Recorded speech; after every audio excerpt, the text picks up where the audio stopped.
You know what time it is. We're back in the back corner. We are back in the back corner. Welcome back to Dozens. And Dozens. We are glad you're here. Glad you're with us. Speaking of Dozens and Dozens, we've actually been getting a little analytics in, and it is indeed dozens and dozens at this point. It's dozens of dozens. It is, I believe it is, yes. Oh, I mean, we're almost at like 100 dozen of like regular listeners. Yes. I think I'd love to see us get to dozens of dozens of dozens. It's coming. But that's a little ways away. But we are actually not that far from 100 dozen subscribers. Yeah. And we'll talk more about this on our next episode. But if you love us, if you care about us at all, if we mean anything to you, the guilt coming, and you are a regular listener, please just go ahead and subscribe. Mash that subscribe button. It's time. It does amazing things, if nothing else, for our self-esteem. Yeah. But also, as we continue to move this thing forward and look to be able to connect with more people, it really is helpful to have those subscriber counts. So even if you're somebody who's like, I never check what I've subscribed to, so I don't need to subscribe, then just hit it. If you don't care, then just hit it. Do us that favor. Just do us a solid. It has been neat. There's been a lot of anecdotal evidence of the dozens. I was in Yarmouth a couple weeks ago. Yep. I had probably a dozen different people come up and say, hey, I'm one of the dozens. The Yarmouth dozen. Yeah, anywhere I go, within church circles anyway, not typically in the mall or at basketball. However, I heard one really cool story. Former guest on the pod, Brandon Richardson, texted me. I love this story. Maybe Sunday night. And it was a funny story. He goes, I was playing in my men's league hockey and a guy skated up and said, hey, I saw you on the back corner. Brandon's like, dude, I'm a pastor 5 minutes away. In this town in Ontario. You know me from a podcast. And you know me from a maritime podcast called The Back Corner. But it's been cool to see, as we've been mining some of the data, the anecdotal evidence is being supported by actual data. Yeah. And our footprint's bigger than I thought it was. So we have downloads all over the world. We do. There is some room to consider how many of those are because of VPNs and how many of those are actual. But I know there's I saw we have some downloads from Kanazawa, Japan. All right. And that's my buddy Robin White. I'll bet you any money. Nice. If it's not, it would be hilarious. That one of my high school best friends lives in that town and college best friends. And it's not and him. It's some other dude downloading it in the apartment next door or whatever. I would love it if that was the case. That'd be great. Whitey, let me know, man, if you're listening. Yeah. But anyway, and we got some data back from Spotify. We were in the top 5 percentile of podcasts, which is crazy. Yeah. Not just for niche, weird Christian guy podcasts, but just podcasts in general. If that's by listen time, it's helpful to have a 2-hour podcast.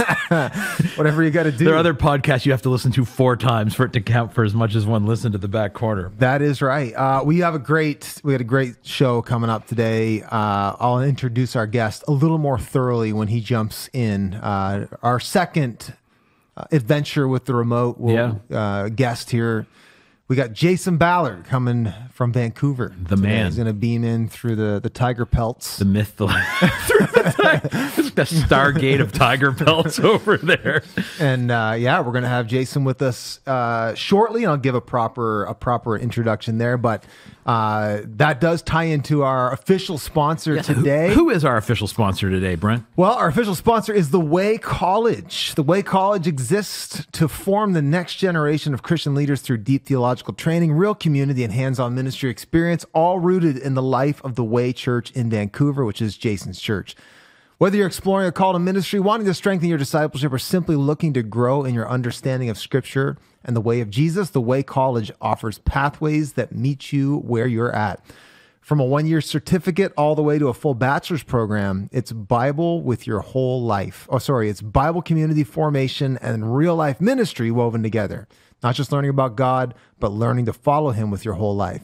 So if you or someone you know is ready to invest in their faith, pursue their purpose, and be equipped to serve the church and the world, check out thewaycollege.ca. Thewaycollege.ca. Yeah, got some friends that have gone there actually, and it was a huge blessing to them. Awesome. So they're doing a great work there actually. Beautiful Jason's a pretty shrewd leader in his team there, and they've built something great. It's fascinating for me to watch what's happening right now in like pastoral development stuff, because while there's all kinds of traditional established like pathways for that seem to be crapping out and dying a slow death, colleges and stuff closing, we have King's Academy. We have King's Academy here. We're connected with some other churches that are doing things like that it seems like there's I don't know. It's hilarious to me that the people who've been doing this for a long time can't seem to figure it out, to the point that lots of local churches are having to go, we got to figure out how to train these pastors. Yeah. Yeah. I would say one thing about the Way is they've taken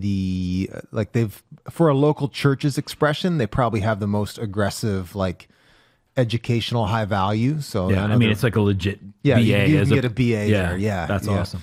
So that's pretty cool. Unofficial sponsor? Well, today we have an unofficial sponsor. A shout out to the kettle people from the Salvation Army. This time of year, no matter where you go. I should have got the bells. You totally should have.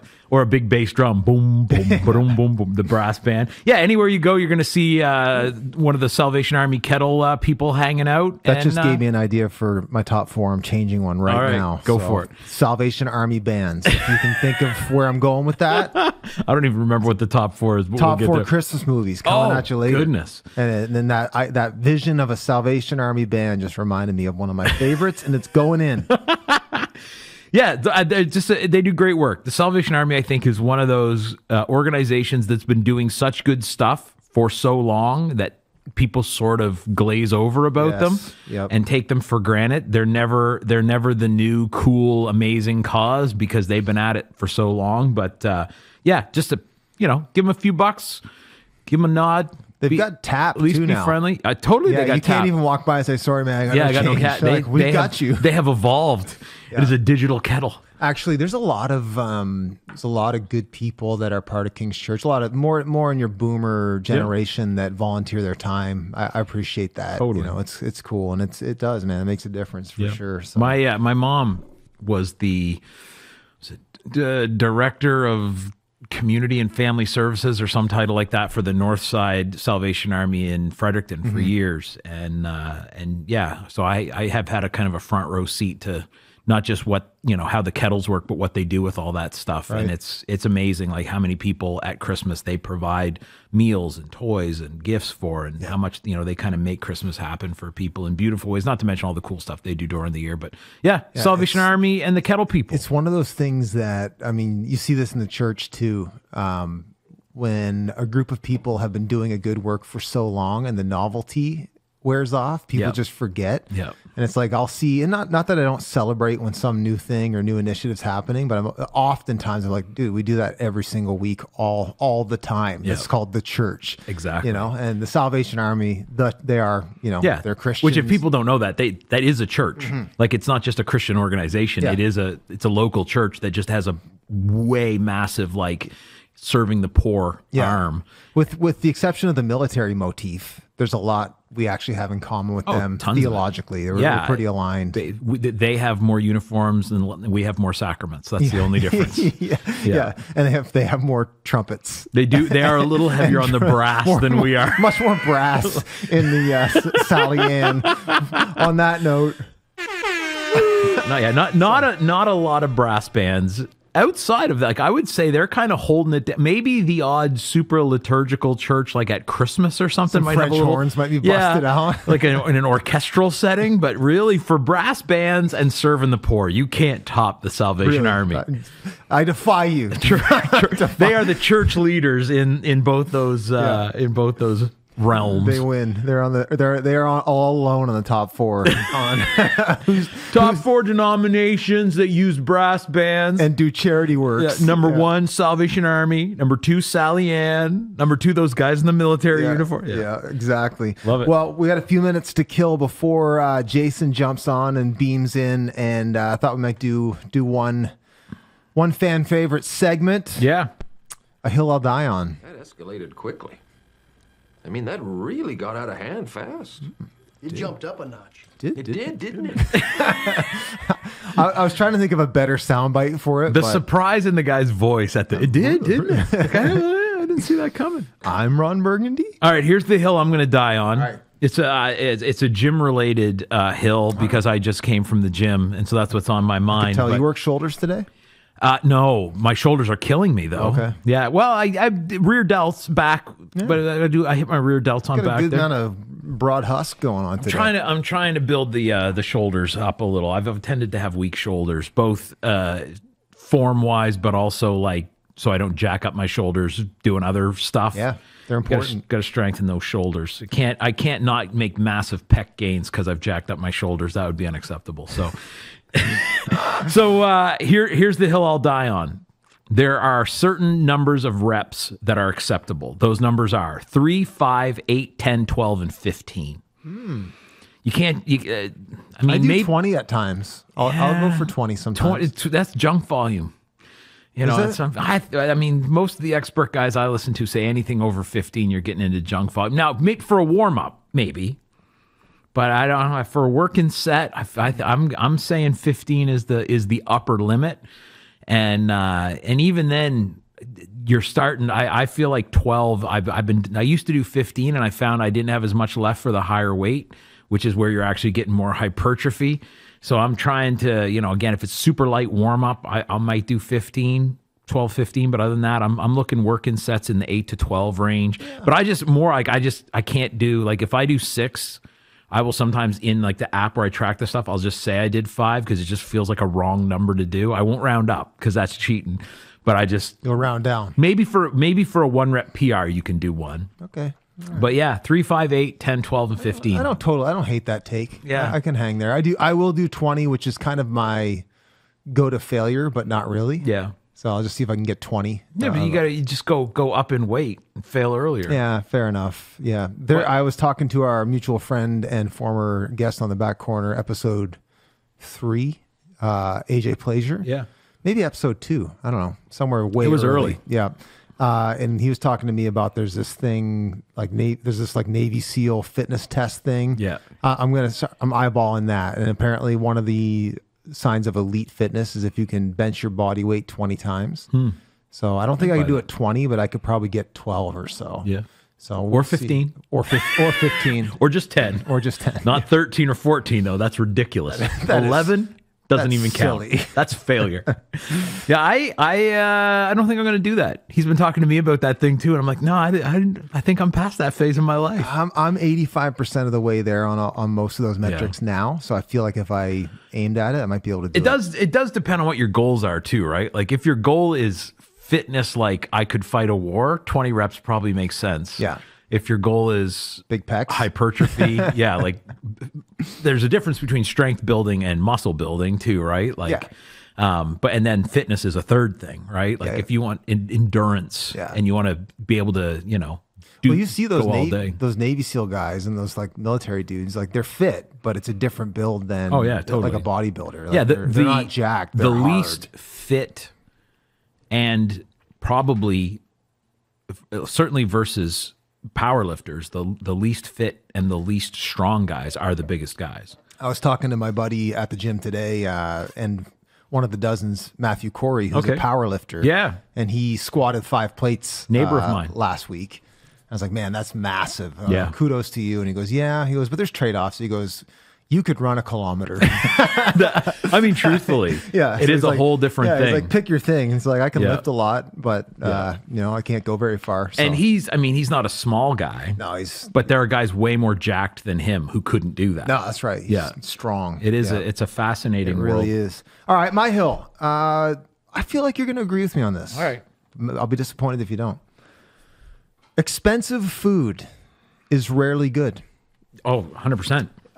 If you strip away the novelty on a lot of things, like take lobster even. Yep. Caviar, escargot. Yep. The only thing that tastes good is the fact that other people can't afford it. I believe that. I have only once had a steak in a restaurant that I thought was better than a steak I would buy at the grocery store and cook at home. Yeah, I would agree with that too. But even like, particularly with like high-end seafood and stuff. Oh yeah. Like I like lobster feeds as much as the next guy because it's novel, but it's certainly not something I would keep going back to if I had access to that all the time. It's just like Christmas. I'll eat a lobster because it's Christmas or whatever. And if a lobster was $4, Right. That's what no one would. No one would be like, honey, you want, like, that'd be like, it's Thursday, we do lobster. You'd never be like, I'm going to take you out for lobster because it's so good. If it was in a Spam can, yeah, nobody would eat lobster. But ice cream, yeah, that's a treat. No matter what, like ice cream is genuinely delicious. Can you imagine, like, to get a junior bacon cheeseburger, you had to send divers into the Bering Sea to get it? Like, how expensive that would be? Like, like how delicious it is. Yeah. Just its accessibility takes down its desirability. There is a whole psychology of that. They've done studies with wine where if they put a fancier label on the same wine, it tastes better. But people literally, like, in MRIs, it's not just like it's in your head, but it's not imaginary. You genuinely experience it. Lights up your pleasure centers more. And I do think there's something for that. Like, well, you got Grandma and Ann roots. Like, you hear all these stories of people who be like, like our grandparents' generation. That was what the poor kids ate. They're embarrassed of it. I remember, I think it was my buddy Rob McDowell said his grandmother would tell stories of going and eating her lunch in the woods because she had lobster for her lunch in elementary school. And it was she like didn't their want to bologna, right? Like, totally. Like, which when you know again. what lobster are, it is a horrible thing to eat. The trash insects of the sea. It's, if you were going to try to do the equivalent with a land animal, you would eat rat or maybe raccoon. Yeah. Like things that just feed pandas. on garbage. Yeah, totally. Like that's what, like if you dump a body, like if you're into doing murders and you dump a body in the ocean, if you're into that kind of thing, your best hope is there's lobster around because they will eat it for you. Yeah. Those things will eat anything. Yeah. No, so I guess we're on the same page. Yeah. No, we used to, well, a few times on occasion, my wife and I, if someone has, again, very kindly, I appreciate the gesture, but they've given us like a gift certificate to go to some really fancy restaurant. And I've never had a good, I was in Buffalo for General Conference, whenever that was, 6, 7, 8 years ago, maybe 10 years ago now, for the Wesleyan Church. And I believe it was Peter Moore. Took me out to a nice steak place there. Apparently, it was the #2 steak place in America, and that was a pretty freaking good steak. Yeah. But that's the only, like, I'll get one at, whatever, Montana's or somewhere, or your local steak place. Even we went to, where was the place downtown? We went to Waterfront something. Yeah, it was good. Yeah, but it wasn't. It wasn't as much better than the ones I make at home. Yeah. To go, I would just do this. But once a week. Steak is good though. Just in general. Well, that's my point. Like steak is actually good. So the one you have at home is as good as the one you have in the restaurant. Right. Like I again, pick your caviar or lobster. Or like it's one of those, like it's all the mystique around it. It's not. That's what makes it delicious. Totally. And the it's novelty. And most of the stuff that actually is good is not, in my experience, is not worth the price of paying for it in the fancy restaurant when you can just make it yourself. I agree. That said, I've never eaten anywhere like Michelin starred or anything. Yeah, but even that though, I'm always looking at the portion levels. Yeah. Like I'm just like, dude, give me a Baconator. Totally. You can't go wrong with a Baconator or a Whopper. Can you imagine? Whoppers are delicious if they were hard to get. Yeah, like, totally. What people would pay for a Baconator if like only a few people could access it a year. Like, dude, have you ever had a Baconator? When people talk, they're like, it's so bad for you or whatever, right? But like a lot of like lobster soaked in butter is not exactly a health food. You know what I mean? Or Fair enough. Whatever. Like there's so many foods that people, they just glaze over, like, oh, it's rendered in duck fat. I'm like, oh yeah, I'm sure that makes it better. Peak nutrition, right? Exactly. It's like it feels like one of those things where like if it's expensive and unhealthy, then it's a treat. If it's affordable and delicious and unhealthy, then you're a horrible person if you eat it. Well, I'm glad we're on the same page. Yeah. Make your steaks at home. Buy a Baconator. Don't live worry. your life. Yeah. Get a Whopper too. Those are I was late to we never had Burger King where I grew up. And I was very late in the game coming to those. Fantastic. They're genuinely like, I don't know. A little over ketchup at times. Yeah, but I like a lot of ketchup. The youngest girlfriend is from Brazil, and I've learned that apparently Brazilians put ketchup on everything. The youngest, you mean your son's, youngest son's girlfriend? My youngest son's girlfriend. Like your youngest girlfriend. No, my youngest's. Not my youngest. My youngest. It sounded like you said my youngest girlfriend. My youngest son, Isaac, has a girlfriend who is from Brazil. Okay. And apparently they put ketchup on everything. Really? And it legit might be one of my favorite things about her. I just respect the ketchup game. Need it. My mom's family is American, and they were always kind of befuddled by the number of things we put ketchup on. But I'm like, I believe there's two basic food groups. Here's another hill I'll die on: things that are good with ketchup on them, and things that are good with chocolate on them. What about peanut butter? Another one. I think peanut butter is amazing, but there's not much I would put peanut butter on that I wouldn't also put chocolate on. Or peanut butter and chocolate. Oh yeah. I'm not saying you can't put anything else on. Fair. In the same way I'd put mustard on a lot of the things I put ketchup on. But yeah, I feel like those are the two categories. If there's two food groups, forget this 4 or 5 food group foolishness. I'm glad we solved this. All right. And shout out Burger King. Unofficial sponsor. Listen. Every at least 2, sometimes 3 days a week in high school, I would eat at Burger King and I'd have $3.50. This is back 25. Yeah, this is back when years ago fast now. food was also cheap Yeah, food. and I would get 2 junior Whoppers with cheese. Phenomenal. Nothing but respect. You know what? Gained a little weight in grade 12. The humble McDonald's cheeseburger. They got it down, man. It is like I know. We should rank top burgers. top fast Add food it to burgers. the list, Ron. Yeah, Ron. Top 4 fast food burgers. Yeah, that'll be a good one. Dude.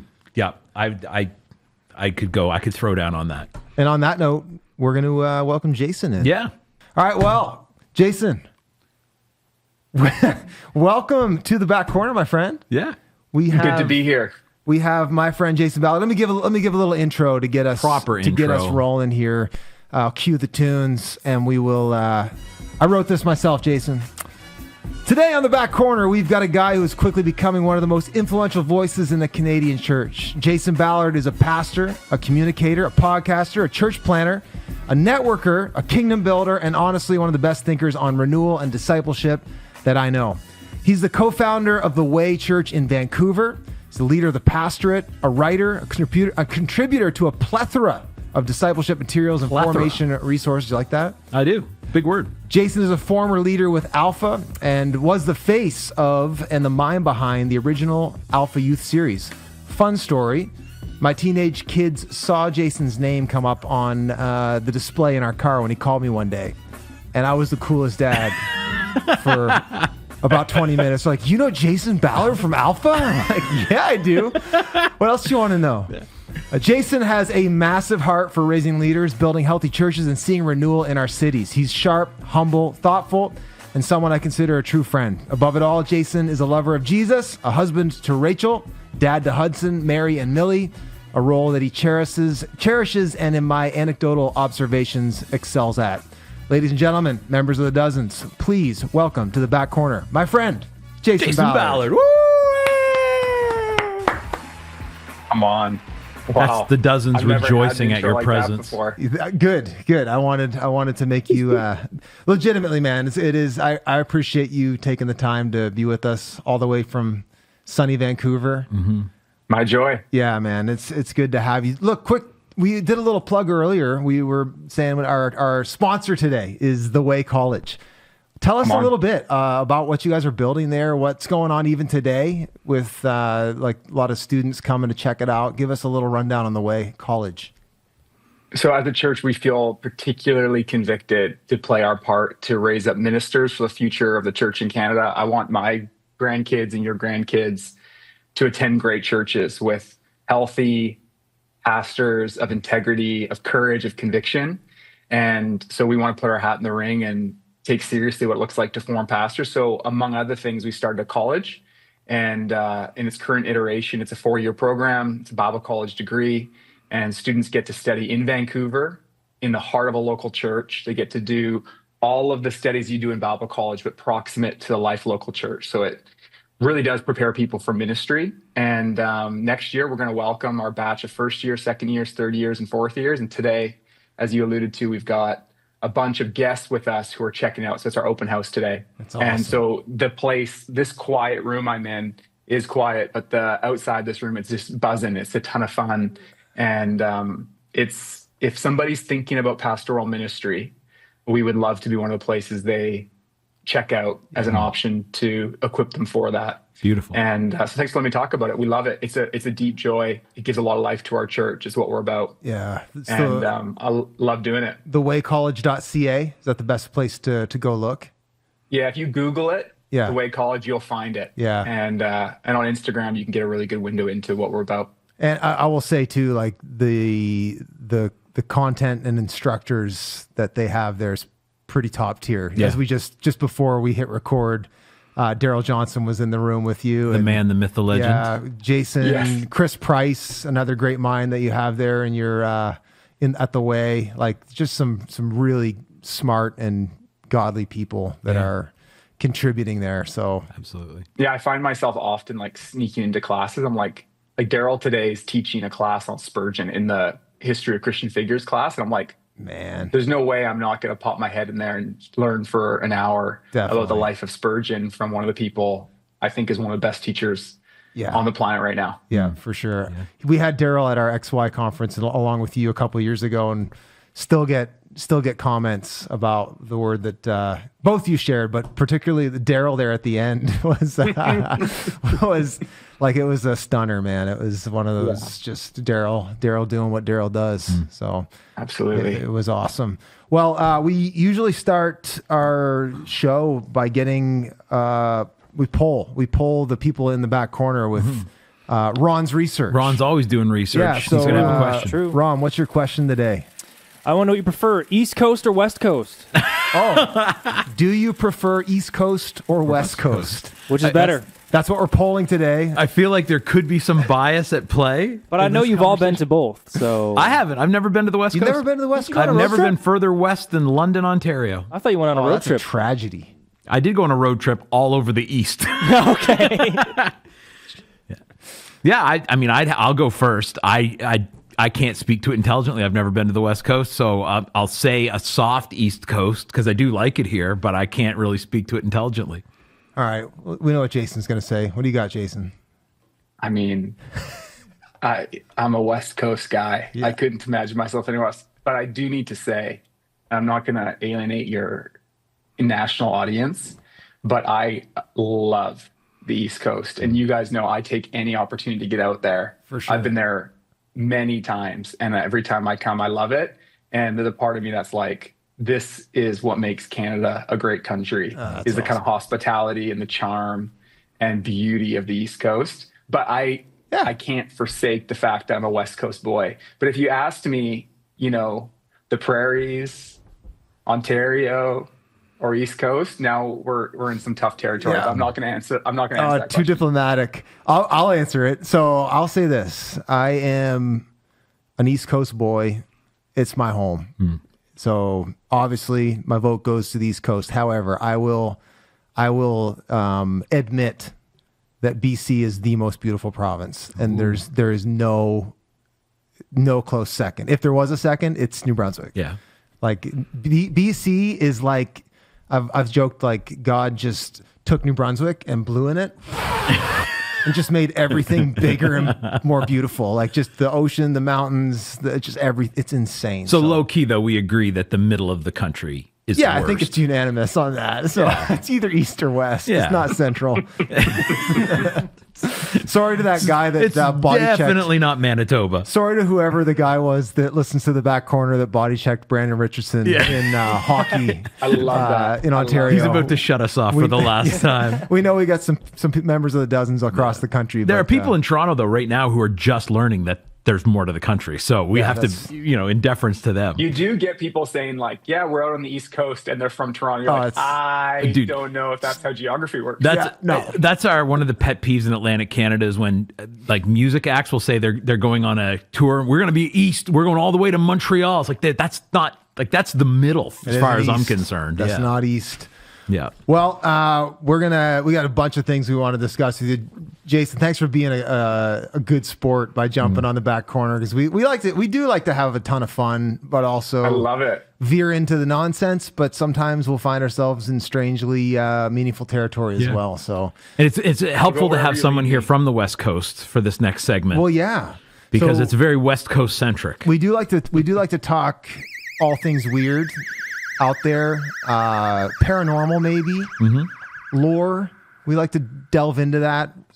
Conspiracies, cryptids, Yeah, oftentimes we'll even put on tinfoil hats. We probably won't do that today. things that go but bump in the night. Doesn't look like there's any tinfoil in your Dude, he's not putting Nothing tinfoil on handy. that hair. Look at that hair. He's having a good hair day. We're He not going spent time on that hair. I He's keep not my messing it up tinfoil with hat in a tinfoil. very special place in my house, and Okay. so I just didn't want to bring it to the office today. That's fair. Fair enough. That's fair. So we thought because we have a West Coast boy here, we would kick around some conversation on some West Coast cryptids and lore, and to see if Jason maybe has ever heard of it or has an opinion. Or has experienced these. It's, you never know. You could have had a sighting of one of these things. Yeah. So cue the mystery music. Do you want to cue up the first one? Sure. All right. Let's talk about the Fraser Valley Sasquatch. The Fraser Valley Sasquatch is one of Canada's most famous cryptids, rooted deeply in the indigenous traditions of the Satali and Stalis and Stola, some specific indigenous peoples who call him Sasquatch, meaning wild man of the woods. This is the origin of the modern word Sasquatch. Far from being a simple monster, Sasquatch was seen as a guardian figure, a spiritual presence connected to the forests and mountains. Today, the Fraser Valley, especially places like Harrison Hot Springs, Chilliwack, Hope, and Mission, remains a hotspot for sightings. For decades, people have reported huge footprints, shadowy figures, and eerie howls echoing through the logging roads. With so many encounters around Harrison Lake that the town has practically embraced Sasquatch as a mascot. Explanations range from an undiscovered primate surviving in the vast BC wilderness, to a spiritual being, to a creature that slips in and out of our world entirely. Whether a real hominid, a supernatural guardian, or just the world's most elusive camper, the Fraser Valley Sasquatch remains one of Canada's greatest mysteries. And if you ask the locals, they'll tell you he's absolutely out there. Have you seen the Fraser Valley Sasquatch at all? Had any I think it's one of Sasquatch those situations, sightings? if you see it, you don't live to tell. Oh. But there's something out there. That's my take, is like, these forests are dense and expansive. And when you start naming like Harrison, Chilliwack, Hope, I mean, these are stunning places. But if you're alone in that forest, it's a scary vibe. Really? And there's action in there. There's animals that can take your life. Yeah. Sasquatch, not sure, but Sasquatch, the spirit of the Sasquatch is strong. Very Sasquatchy vibes, at least. I do think Yes. a lot of the First Nations people do have the Sasquatch in their kind of Yeah, it's a common lore framework for sure. like across different areas and tribes and regions. And in the words of Michael Heiser, if even one of those people who reported seeing it are telling the truth, it does kind of flip the narrative that we might have to deal with the fact that they're real. Do you think they're real? Do you actually think Sasquatch, legitimately, do you think that there could be an undiscovered creature, or do I think there could be, or do I think there is? Those are two different questions. Could be, yes, because you can't prove a negative. Like, you can't prove something doesn't exist.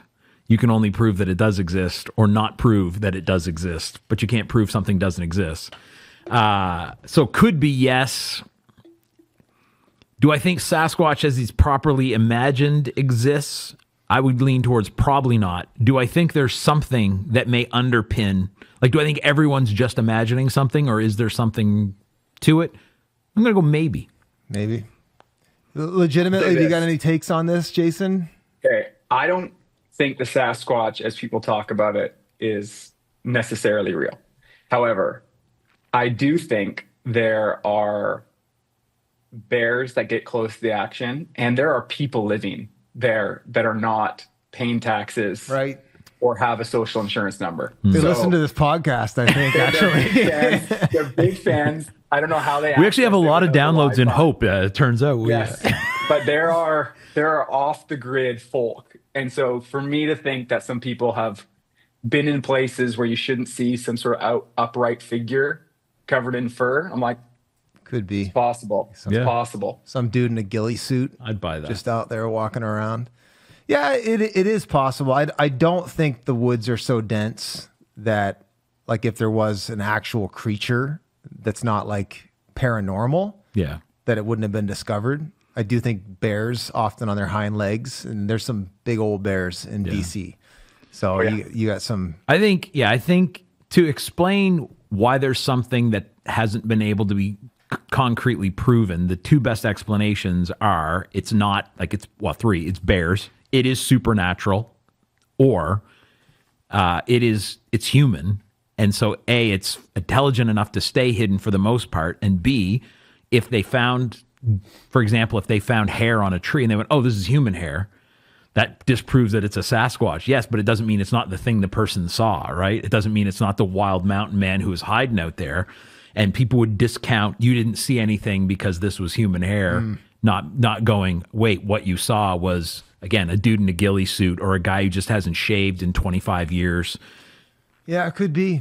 I definitely would lean towards they don't exist. However, if there is any smoke, I think it's more in the spiritual mystery that maybe we're talking angels, demons, Nephilim, that kind of Reset the counter. that kind of stuff. For those of you, if you want we got new merch. You guys have the Loch Ness on your list? no. This is only West Coast stuff. So don't you have Scottish connection? Yes, but there's a beautiful lake, massive lake in the Okanagan. I've heard of this. What's Oki or whatever the creature's name is? I don't know if they call it the Loch Ness or what. I think I grew up. It's the Okanagan monster, isn't it? There's a belief that there's some sort of creature in there. And I loved growing up with that sense. Like, I think my parents sort of put us onto it because we'd go camping up there. But I've met people who swear Ogopogo. not that they saw the Loch Ness. Ogopogo. That's it. The Ogopogo. So I was mistaken for the Loch Ness. There's people who are like, dude, there's something. I think what people are seeing is the massive sturgeon.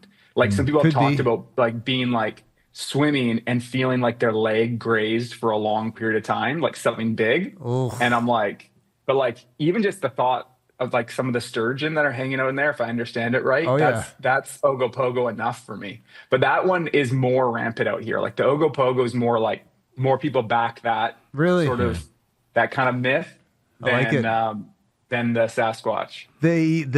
Even have you seen some of the sturgeon they catch in the Fraser River?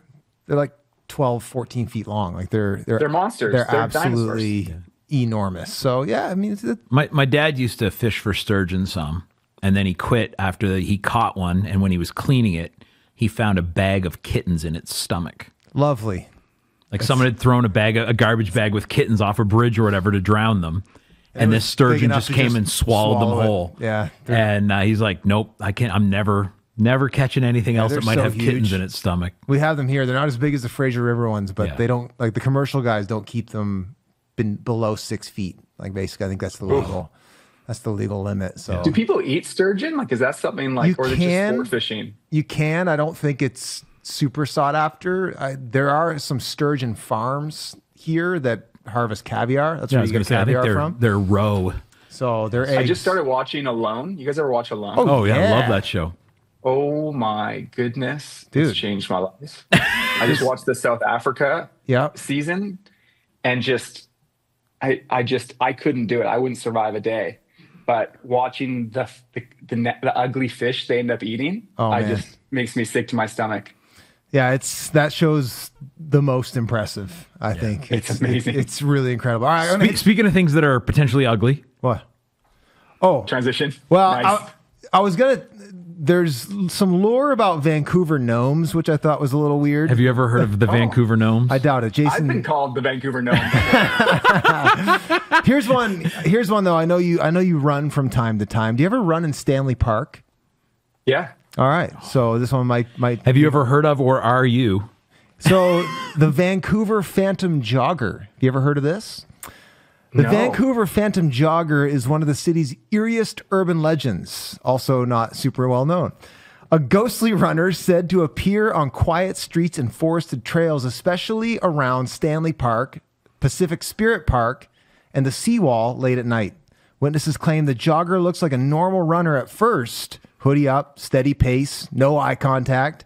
But as soon as they move to let him pass, he suddenly vanishes, either fading into the mist, disappearing behind a tree too thin to hide a person, or simply blinking out mid-stride.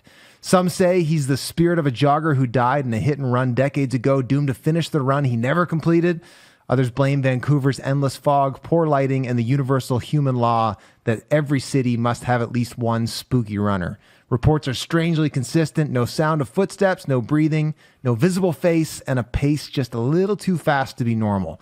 Whether restless spirit, shadow person, or Vancouver's fittest ghost, the phantom jogger adds a whole new level of motivation to your run. That's why I don't run, boys. You never seen Phantom jogger? an eerie runner pass you on your morning run? I've seen eerie people on my morning runs for sure, in the park and on the seawall. There's no surprise there. But do you guys know about the coyote strikes? No. There was a whole thing in Stanley Park where joggers and bikers were getting attacked by coyotes. Oh my goodness. This was like 2 summers ago.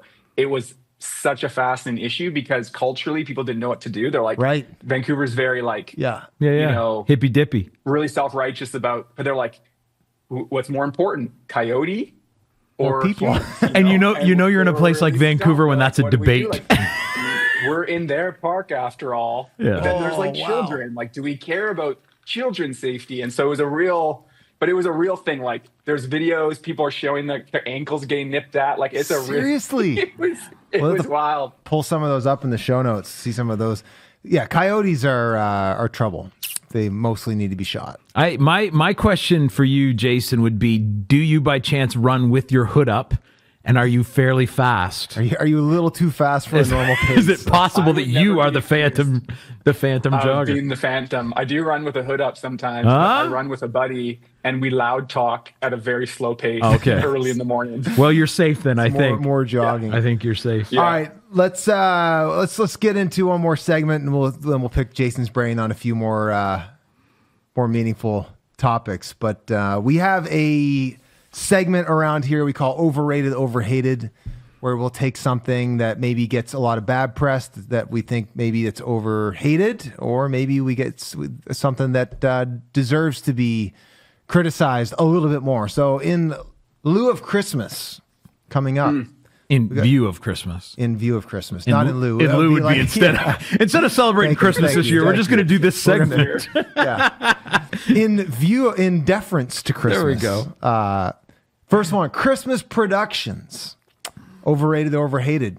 Churches have a long history of presentation. It's central to the Great Commission, telling people about Jesus. And historically, Christmas has been a time where churches have leveraged it as an opportunity to tell the good news. That said, in some cases and times, the good news is smothered in a full-scale Broadway musical with pyrotechnics, holograms, a live camel, and a budget that could fund a small nation. Wise men descending from the ceiling on harnesses, or the drummer rising. Okay, I called it. This, you can tell you used AI to write this because no one has 100%. ever done a production Yeah, where they have. where the wise men came down from the ceiling. Angels come down from the ceiling. The wise men yeah. don't come Fair down from the enough. ceiling. No, but you ever seen the one with the little drummer boys, like on the, they're yeah. all on the ceiling and they're doing the drums? Like, dude, I'm telling you, it's crazy. I've case, seen many an angel, but never a wise man. On one hand, these productions are stunning. They draw huge crowds, they're creative, they're excellent, and many people genuinely encounter Jesus through them. On the other hand, sometimes it feels like we're one fog machine away from turning the nativity into Cirque du Soleil. So today we're asking, are these over-the-top productions actually incredible works of art and outreach, or have we drifted so far from Bethlehem that the shepherds wouldn't recognize what's going on? It's very AI, but you get the drift. What do you think? Overrated, overhated church productions? I think the shepherds would be the wrong guys to rate spectacle because they had the heavenly hosts appear in the sky. So they're probably thinking anything we do is anticlimactic. But, Fair enough. you know, to the heart of the question, yeah, I don't know. In all seriousness, you got any thoughts on... I do think there have been... I have seen some clips of churches with an approach that maybe grinds my gears a little bit. Mm-hmm. You know? Mm-hmm. So... Who do you guys have descending from the ceiling at the Way Church this Christmas? Okay, Daryl.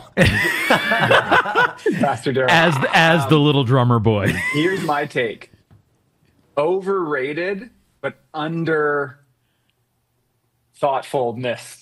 Like, I think Underdeveloped? like overhated. Like, I think it's like, at least in Canada, what a wild thing. Like, we last year we had local artists singing Christmas songs. And like, it's about the only thing that I could invite any neighbor to, where they would be an immersive experience that like connects with their emotions and all their interest in the arts. And the Christmas carols are so explicit. It's wild, about the story of Jesus and all these things. So I think it's incredible opportunity to create environments where for some reason there's this like arbitrage in the social market where you can still invite people in a non-threatening way to the incarnation story, which is a stunner. But I think that the creativity is waning. Like, it's like, let's put more bright lights and more production. And then as a result, you end up sort of actually like robbing it of its potency because it's such a stunner of a story. Like, even from a literary point of view, like it moves your heart. There's like threat. There's like power that's being confronted and children being chased down that are threatening a king. And so when everything's kind of Disneyfied and then like over glossy.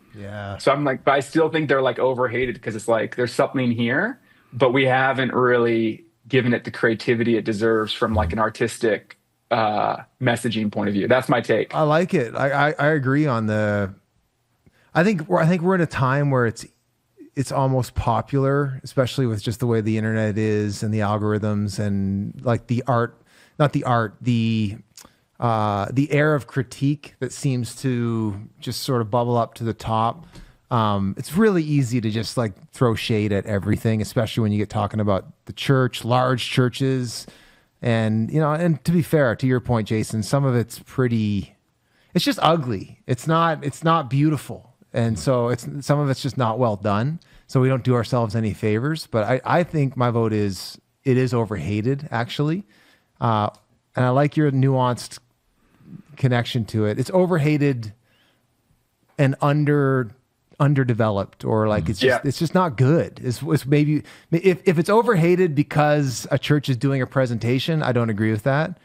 Or if I said that the wrong way. If it's criticized because a church is doing like an outreach, I think I don't agree with that. If it's criticized just because it sucks, then I can hang my hat on that. So I also am so tired of the narrative that's like, oh, think about all the people that could be fed instead. Stay with me because I need to explain this. It's like, oh, those things aren't mutually exclusive. It's like, we don't say that when Taylor Swift comes to town. And it's like, well, why would it be awesome if the city put on a concert in the park? Families get to come together. It fosters community. It celebrates the arts. It engages children's imaginations. And so if a church in their own stewardship does this, again, we don't do a massive production. We don't think that's necessarily strategic here or how we should spend our resources. But these are sometimes fundraisers for incredible resource going to organizations. And if people find themselves caught up with the imagination that Christmas is not about materialism, but is about a story of sacrifice, of generosity, of love, and that gets into the hearts and imaginations of people at scale, well, that's how you change the way people behave. So I just think there's this over reductionistic take that's like, that could have been used for something else. But it's like, if this is being used to build community, foster imagination, and if it's being used to help people meet Jesus, nothing transforms people's lives to become people of radical generosity than an encounter with God. And so, sure. Are some people overspending on it and getting it wrong? Probably. But I hate that take that's like, how dare they do something large and beautiful and exciting if it's not, like, I just think it's just not the story. It's too reductionistic. Do you think some of maybe the dissonance in it is, like, you take King's Church, for instance, before we were what we are now, a multi-site church, like this building that we're sitting in was built on like major Easter and Christmas productions. Like, my uncle was a specialist in that, and they would get thousands of people, even when they were a church of 400 or 500, they get thousands of people coming to see these concerts and these things they were putting on. And in its season, it was super effective. Like, there are people that are still part of our community here that gave their life to Jesus because somebody drugged them out to see, some Christmas cantata that they did. And so I can't dismiss that. That said, it seems like right now, if we were to do the choice on Easter Sunday this year, it would be a miss. Like it doesn't necessarily fit the moment that we're in. And so maybe part of the thing that's not passing the smell test is just that there are still churches that haven't evolved a new version of whatever it needs to look like now. And maybe with some of the stuff you guys are doing less tacky, more honest. But man, like if you want to get a ton of young adults who aren't walking to church to engage, if you create a forum for local artists to do their own folk or indie rock renditions of classic Christmas carols, you're going to have an opportunity to actually serve a felt need in the community, which is in the arts, and gather people that are they're looking for gigs to go see on a Friday night. So I think it's should the style change and evolve? Sure, of course. That's always what we're doing. But gathering people around this stuff, let's be creative. Let's do it. Yeah, and we're not really doing it though. So, each their own. But that also, you sound very, very Vancouver on that. Cause here we gather young adults around sharing wild game and, let's do it. I mean, in Halifax, well, you could do a nativity scene and then prepare the animals. Yeah. Kill all the animals afterwards. and eat them. I love it. When we were in Halifax, we did. What I'm saying, when we were in Halifax, we did an event. One of our first Christmas events there was called Christmas for the Rest of Us, and it was that kind of an idea of we had local artists come in, do Christmas music. It was kind of if you're not sure you'd be comfortable going to your typical Christmas Eve service, this is something cool in Christmas that you can come to, and it was, reasonably well received. But we also were pretty limited on when we could do it due to our facilities and all that kind of stuff. But yeah, no, I would say in the classic sense of the big Christmas production, particularly the very over the top, the spectacle, I would say that is in our current cultural milieu. I'll go full on overrated. I would say not leveraging Christmas as an opportunity to connect with people that aren't yet part of your church community is kind of silly. Not taking advantage of that openness that people have, to what you were saying, Jason, about the song. People are totally cool with songs that are loaded with Jesus at that time of year, or the story of him. There's something about people's defenses that come down a little bit. I think why I would say some of the stereotypical iterations of that are overrated is because they're not an artistic telling of the Christmas story. They are an entertainment spectacle with a Christmas theme. Yeah, a little dash of Jesus. Oh yeah, it's a little we're gonna wow them with the lights, or we're gonna wow them with the people on the pulleys, and we'll have to mention that Christ is born in there somewhere because it's Christmas, right? As opposed to going let's find the most impactful way we can to communicate the message of Jesus at Christmas. Well, maybe that's even what Jason was getting at on maybe that's part of what doesn't sit right is you do see some of these churches, some of these churches in the States with these elaborate productions. Yeah. And it seems like there's more leverage or more efforts being made for the wow factor of lighting and, production value. And it misses the fact that this is the greatest story ever told. And it doesn't actually take much to do it in a compelling way. I think there's a subtlety to figure out where this line is, but I think there's a difference between we are called to be storytellers. That's what literally to share the gospel is to tell a story, right? Girls. And so to tell that story really well, to tell it with art, to tell it with skill, I think is always a good thing to do, and not any less at Christmas. But I think there was a season where at best the idea was we will get people here with the entertainment factor and then tell them the story. And that may have been effective for a season. I think that season is not currently true in our culture. But I also think there was a time where it was literally if we can just entertain them well enough and be the best show on earth, they'll just keep coming. And somehow that will translate into an actual acceptance of the gospel and that kind of thing. And we're not going to, on an entertainment value front, we are not going to compete with their other options. But on a storytelling front, we can, because we should be really good storytellers, but more importantly, we do have the best story. Yeah.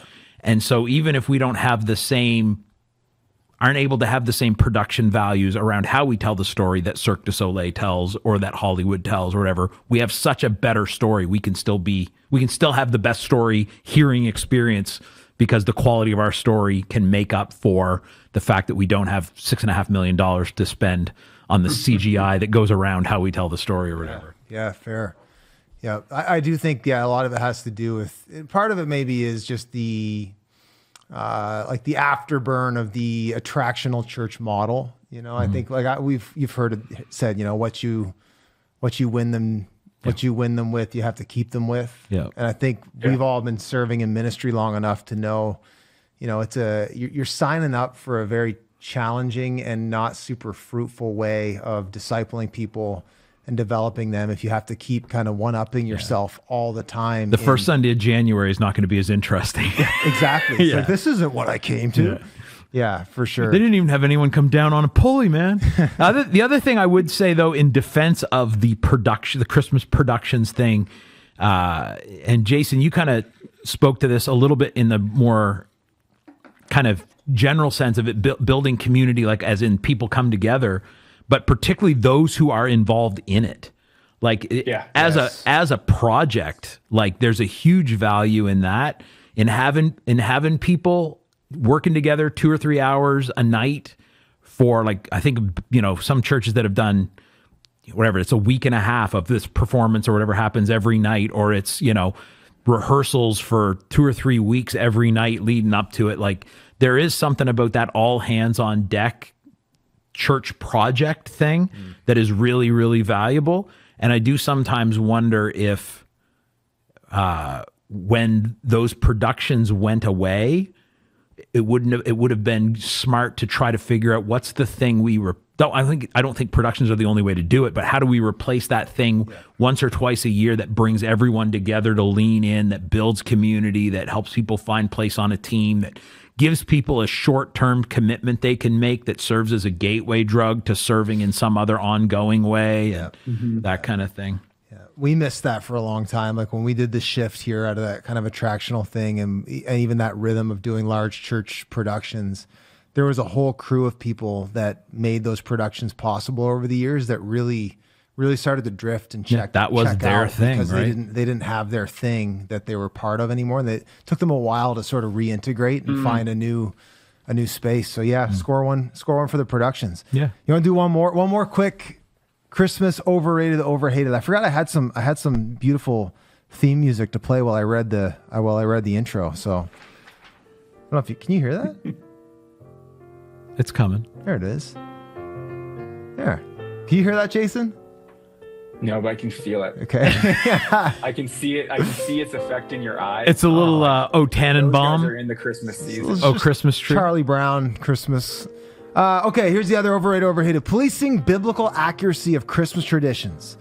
Should Christians go out of their way to police the biblical accuracy in traditions, and I would even add the way people talk about the nativity? It's the people who, during a quiet moment in a Christmas service or a children's play, lean over and whisper, technically, Jesus wasn't born in the stable, or actually, there weren't 3 wise men. Fun fact, the Magi didn't arrive till much later.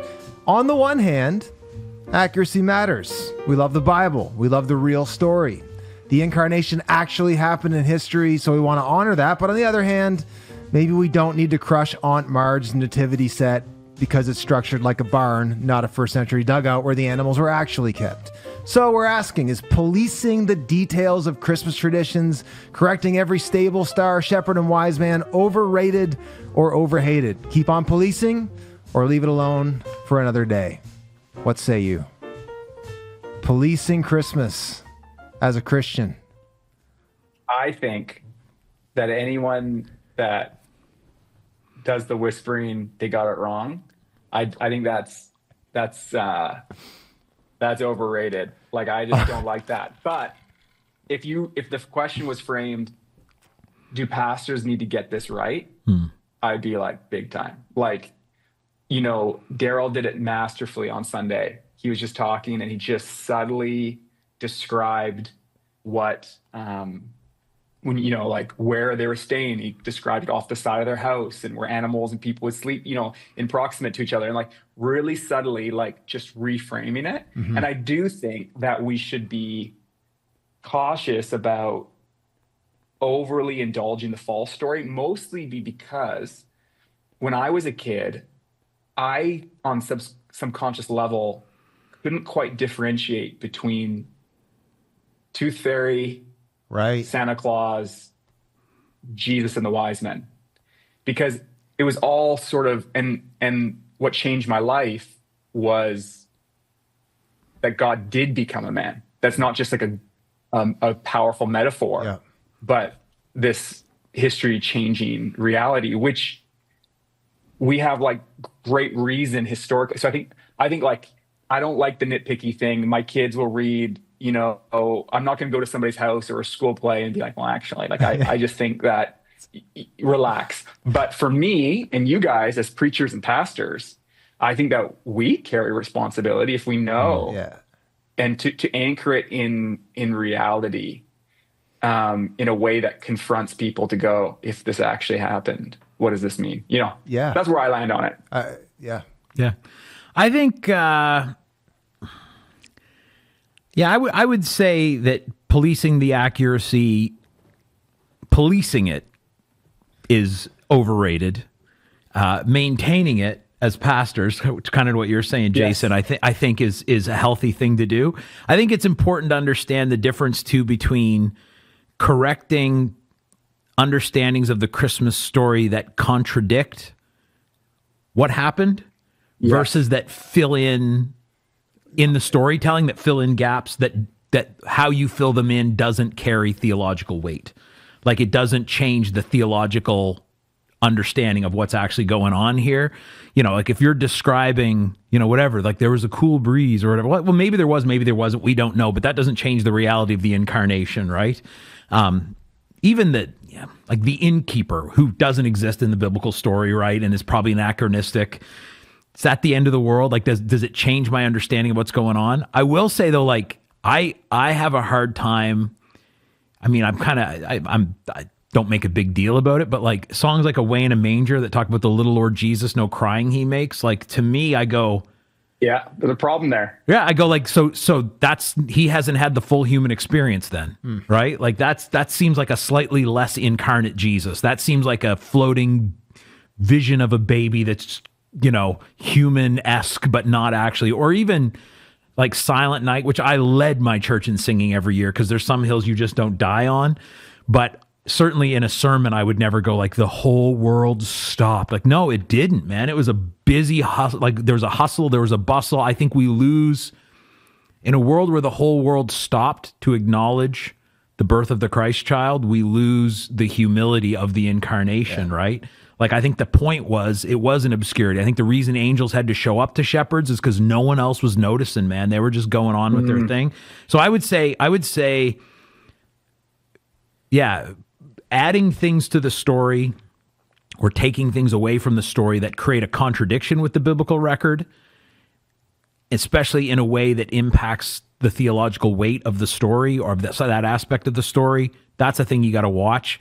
I think filling in some details to just round out the story that they're neither here nor there theologically. They aren't in the Bible, but they don't go against anything in the Bible. Like, I think that's a little bit of a thing to kind of cool your jets on. But I also, again, Silent Night, I don't know how silent the night was, but there's a lot of other really great stuff in there. And if singing that gives people a chance to hear all that other stuff, it's not a hill I'll die on. Yeah, some of the Christmas carols are the best, like doctrinally, they're rich, crafted songs we have. Yeah. And it's actually, I find it a huge blessing to like walk through the mall and hear like, you know, mild he lay his glory by, born that man no more may die, Totally. born to save the sons of earth, Born to raise the sons of earth, born to give them second birth. Like it's like the gospel is getting. Ain't that Wesley? Is that, proclaimed. that's Charlie, Charles I think. Wesley, Yeah. yeah. Well, of course it's good then. It's our boy It's pretty Charles. wild, man. Like I was up with my family at like a snowboard mountain nearby, and they had like a lodge, and this awesome like gospel band was playing just stunning Christmas songs, and I'm like I couldn't believe it. Like it was so Jesus-y. And so I went up and I was like, bro, like are you like you follow Jesus? Like I'm just trying to like suss out. 'Cause, like, do you know the there was, handshake? There was like anointing on it or sauce on it, you know what I mean? And it seems that he was. But I was watching just like everybody take this in. It was like profoundly meaningful for me. And then, you know, so I'm like, man, what a unique season it is. And I don't lose any sleep if in the mall they're doing Away in the Manger. Yeah. But I'm like, if I have any influence over our kids ministry, which I may or may not have as the lead pastor, I'm not quite sure.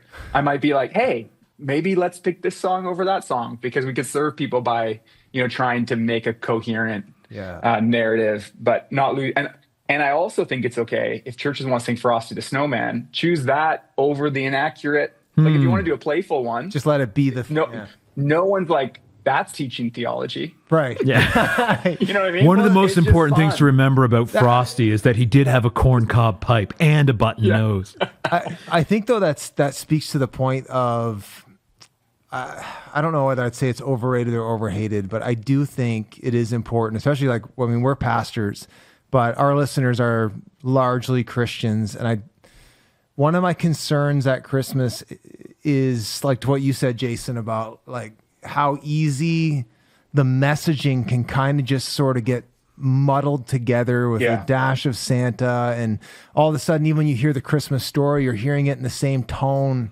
as, you know, a long time ago in a galaxy far, far away, instead of, you know, there's a church that has done the Luke passage with the scroll up the screen. Yeah, for sure. But like, I think, so I guess I'm going to say it's overhated, because I do get concerned about, especially like disciples and believers that I encounter, that not only like, let's not be petty with it and let the things that don't matter, let them slide. I think there's a place in that, like to what you were saying, Brent, about it not just being this ball of nostalgia, like the Christmas story, just something about just poking a couple of those holes every now and again, not in a jerky way, but just pointing out. Also, I think can help people to come at the story with fresh eyes, to go, oh, let me read this and see what it actually said. Like our family, every Christmas morning, we read the Christmas story, usually in the KJV because it's more poetic. And I've heard that so many times that sometimes just to sit down and like, okay, fresh eyes, like what is actually happening here? Maybe there's an opportunity too, just to kind of go. I'm trying this year. I'm doing Advent reading in my own mornings for the first time. Like I'll usually read it around Christmas, but I'm trying to practice Advent this year, like in the church calendar sense. And if I'm honest, like I think it was yesterday or the day before, I had to call myself out being like, I breezed through that. There's the challenge of familiarity.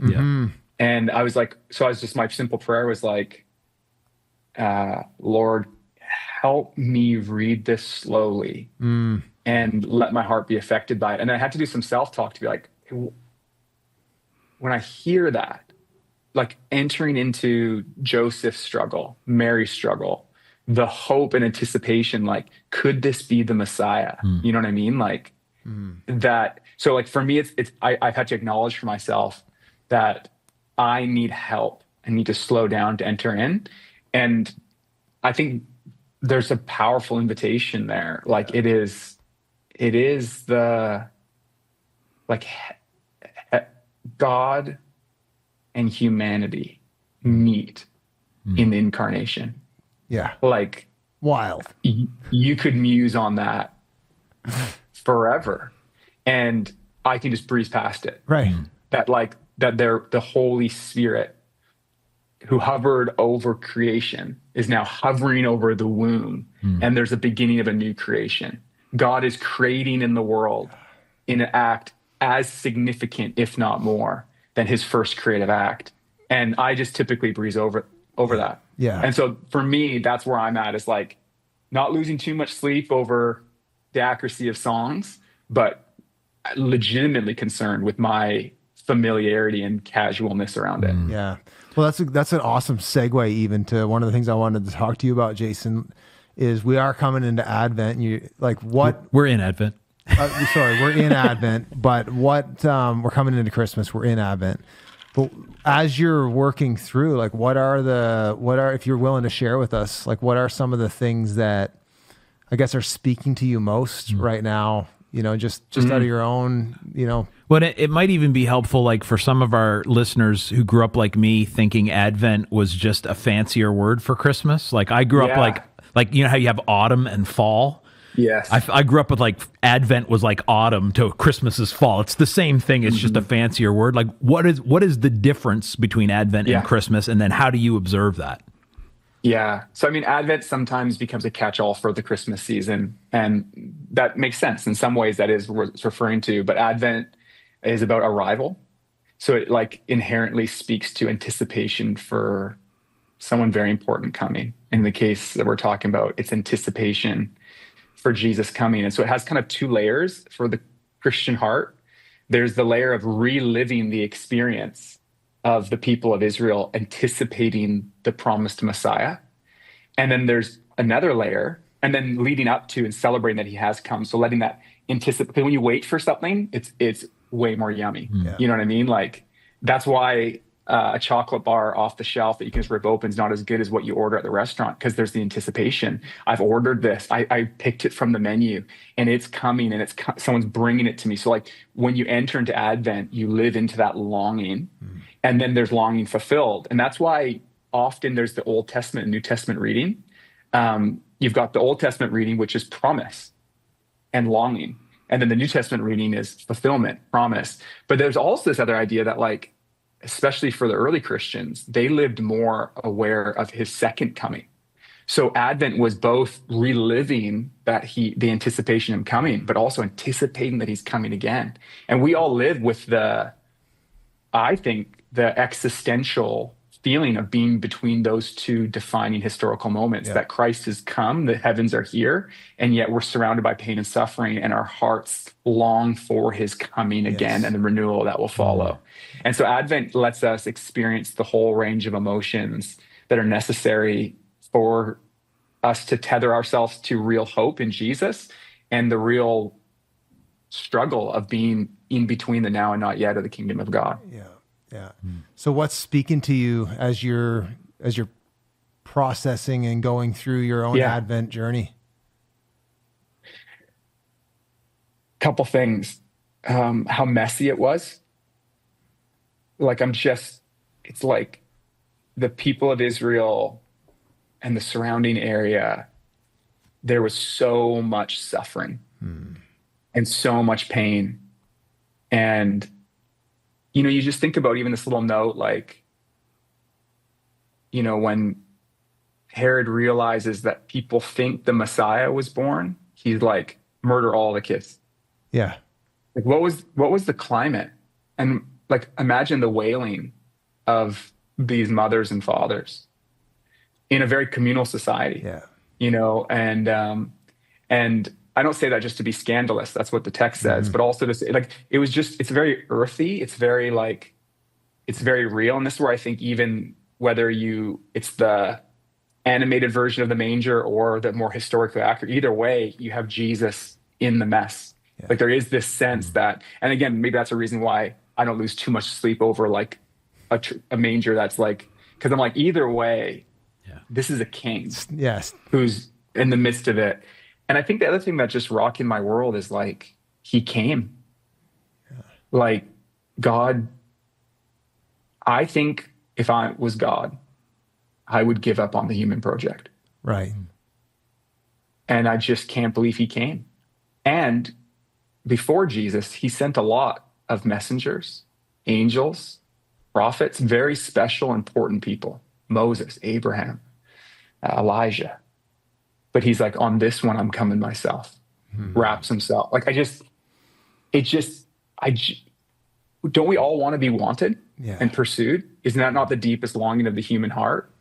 And God, who needs nothing from us, pursued. That's the one that I'm just trying to let rest on me. Like he came. I heard somebody say, like, when it comes to matters of love, you do it face to face. Wow. And it's like on this issue, God's like, I'm taking this one face to face. Wow. And then he like breaks all of the metaphysical realities that we can't even really bear to see his glory. He wraps himself in humanity so he can be amongst us. And it's like a stunning mystery. And I still can't wrap my head around it. And maybe that's the third thing that I'm thinking about is like trying to let myself be at peace with the mystery. There's a mystery to the incarnation. There's a mystery to the virgin birth. There's a mystery to the fact that all of his saving doesn't seem done.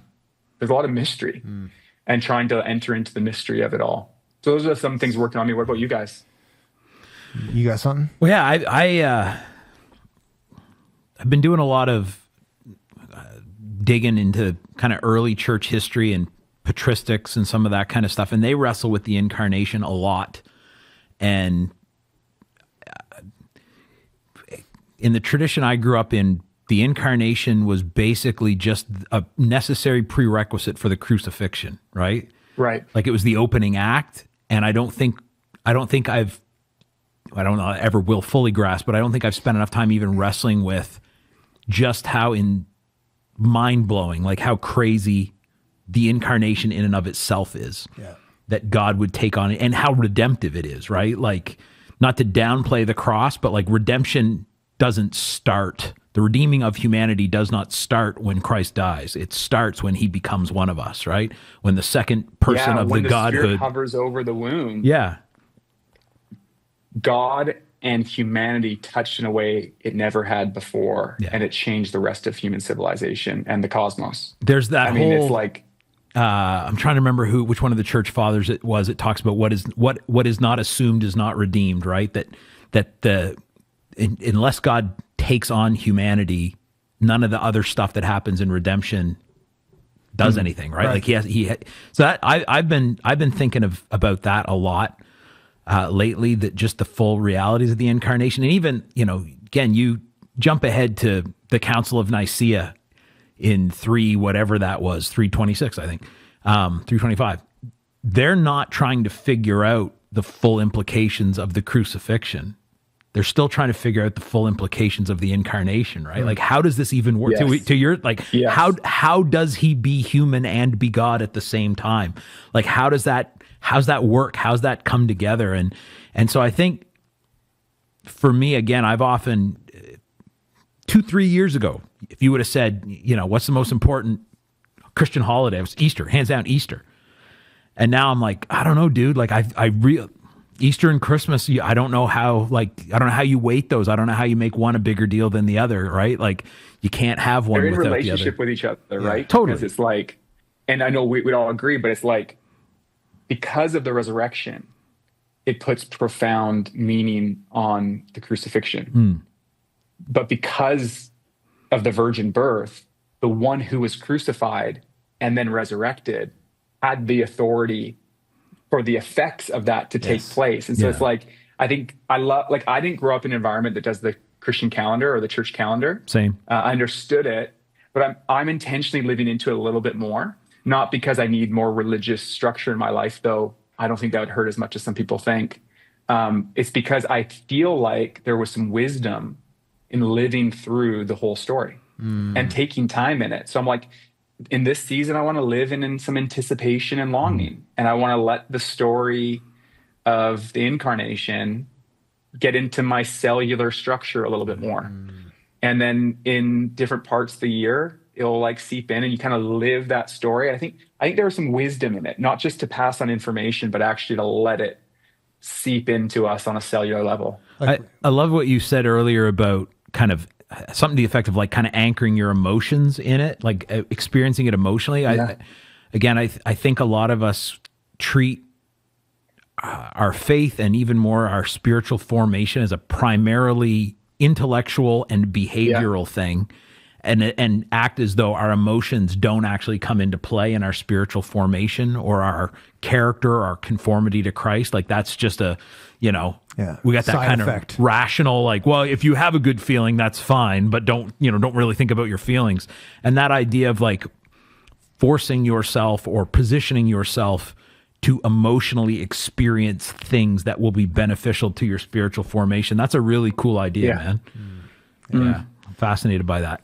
Yeah. I've been thinking about two things primarily this season would be the one still haven't gotten away from. We've talked about it on the pod a couple times, and I even referenced Pastor Daryl Johnson's message he did at our XY conference on, is it kinesis? Is that the Kenosis? Kenosis? Yeah, that theological term of the self-emptying love of God. And like just that idea that, I for the first 40 years of my life, I thought of the incarnation primarily through the lens of, God, despite himself, humbled himself to, to come and put on flesh. And it's actually, that's because that's what God does. Yeah.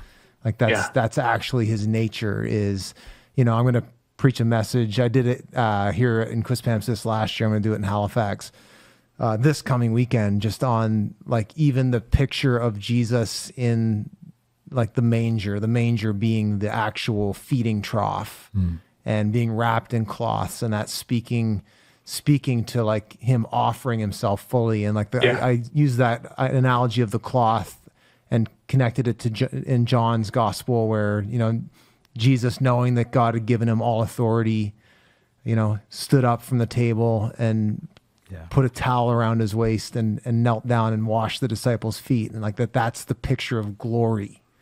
And that's been resonating with me. And it really is popping, particularly during Advent in light of the, this idea of the incarnation. I mean, that's exactly what that is. It's like we have a hard time wrapping our heads around it. It's like glory for us doesn't look like being born in in a manger and, in obscurity. And for us, glory is, well, he should have been born in Caesar's palace, So Totally.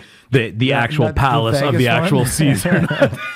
That actually would be hilarious. Like, they do these like modern retellings of Christmas stories. Jesus is born in ask Vegas. AI to tell us. Like his parents have to go there for a work. Daryl just released an Advent book. Yeah. Awaken Wonder, and it's a reader, and it goes through the days leading up to Christmas, and that's what I'm going through with some friends right now, and it's easy to get on Kindle or order. It's there for you. So there's another plug. I'm just maximizing. Do it, man. The dozens. dozens. Dozens are. We have you have reached to dozens here. Like you could sell up to 12 or 14 more copies of that book if people really jump on it. Too short. Like this, what you guys are providing. I've told people that this is my favorite Atlantic Canada-based Protestant conspiracy theory. Yes, we appreciate it. Male-focused podcast in the world. Yeah, I've said that. Hands down. You've gone on record publicly, boldly. We're going to put that on our website. Yeah. I mean that. Totally. Jason Ballard says. We got to get. We need to plug the endorsements more. We got to get on that. The other thing I've been thinking about is, and this is mainly because I think I'm going to go with this angle for my Christmas Eve message, but like I read a book back in the summer by John Hendricks called Myth Makers. Have you heard of this book, Jason? It's an illustrated book, and it's about the story of C.S. Lewis and Tolkien, their friendship, and then the development of the Lord of the Rings and Narnia and these worlds. But the whole point of it is like, Hendricks is talking about how both Lewis and Tolkien believe throughout their lives that like Jesus and the gospel is actually the true myth. It's the one that all of the other myths are ultimately pointing to. And so even as I'm looking at like some of our favorite Christmas stories and, stuff like The Grinch or Home Alone or even Hallmark movies and stuff, like what's the longing that storyteller is trying to speak to, that Jesus and the gospel are the actual true myth that satisfies. So just thinking about, again, we have the best story, and it is the true myth. And so just been chewing on that a little bit. One of the other things I've been kind of chewing on this season, and I think it will be on the subject of things I'm preaching on, or things we're preaching on, that will be the Sunday following when this episode drops, but in a way that will be shocking to no one who knows my quasi-Catholic tendencies and concerning to some. The idea of Mary as the new Ark of the Covenant, or the Ark of the New Covenant. There's this really cool scene. Are we in the conspiracy theory section? Yeah. I thought we were in the serious, Yeah, I thought we were in the serious part. Big Go holy ahead, Jay. tinfoil hat. Where I'm just kidding. there's in 2 Samuel, there's this scene where the ark has been taken and Yeah. it's coming back, right? And as they bring it to David, Buddy accidentally touches it, Uzzah or whatever his name is, and God zaps him dead. And they bring it to David, and he says, "Who am I that the ark of my Lord should come to me?" And then you jump ahead to when Mary goes to visit Elizabeth, and Elizabeth says, "Who am I that the ark of my Lord should come to me?" She says ark. No, sorry, the mother of my Lord. Okay. Yeah, the one same phrase, except for she inserts Mother instead of ark, But yeah. you look at like what's in the ark is there's a container that holds the manna, Yep. The Ten Commandments. the bread from heaven, right? The 10 Commandments, the law. Jesus is the bread from heaven. Jesus is the one who perfectly fulfills the law. The other thing is Aaron's staff that budded, which he's the high priest. Jesus is our high the priest. prophet. Like there's all these kind of really cool parallels. And then there's this scene, I got to dig into this, but this show is open to half-baked ideas that I've seen pointed to, that there's this scene in Revelation where John says he looks up and he sees the Ark of his covenant. I should ask Daryl when he was in the room. Got a Revelation question. He's a good guy. So he talks about seeing the Ark of his covenant. Again, it's his covenant, I think, not the covenant. And then as in the Lamb's covenant, which would be the new covenant. And then he sees there's a woman with the stars around her head and all that, that's frequently understood to be Mary. But the argument that I've heard made is that a lot of times what John does is when he says, I saw this and I saw this, he doesn't mean I saw these two different things. He means I saw this thing in this way and then I saw it in that way. This idea that the woman Mary is the Ark of the new. Anyways, fascinating idea, but then thinking through what that tells us about Jesus, right? Not what it tells us about Mary. And you look at I think of stories where like Uzzah there touches the ark and dies, yet when Christ touches us, we live, right? The Ark of the Covenant was used to conquer through force militarily, right? Jesus conquers through love and self-sacrifice, right? And if the new covenant, right, yeah, if the Ark of the Covenant, the OG Ark of the Covenant, is the place where the presence of God most fully dwells, what is Christ other, like he is God with us, right? He is God present. And so just kind of wrapping my head around the implications Let me of that and you a stuff. little bit. Do it. Because I think that Mary's unique. There's no one like Mary. She's the only one that, in all of human history had a divine conception. There's been miraculous conceptions that shouldn't have happened in the Bible, but there was still a man and a woman involved. But in this case, so there's no one like Mary. She's celebrated through church history. But what happens to Mary, in the same way that the ark used to be this sacred place that represented the presence of God and you couldn't even touch it.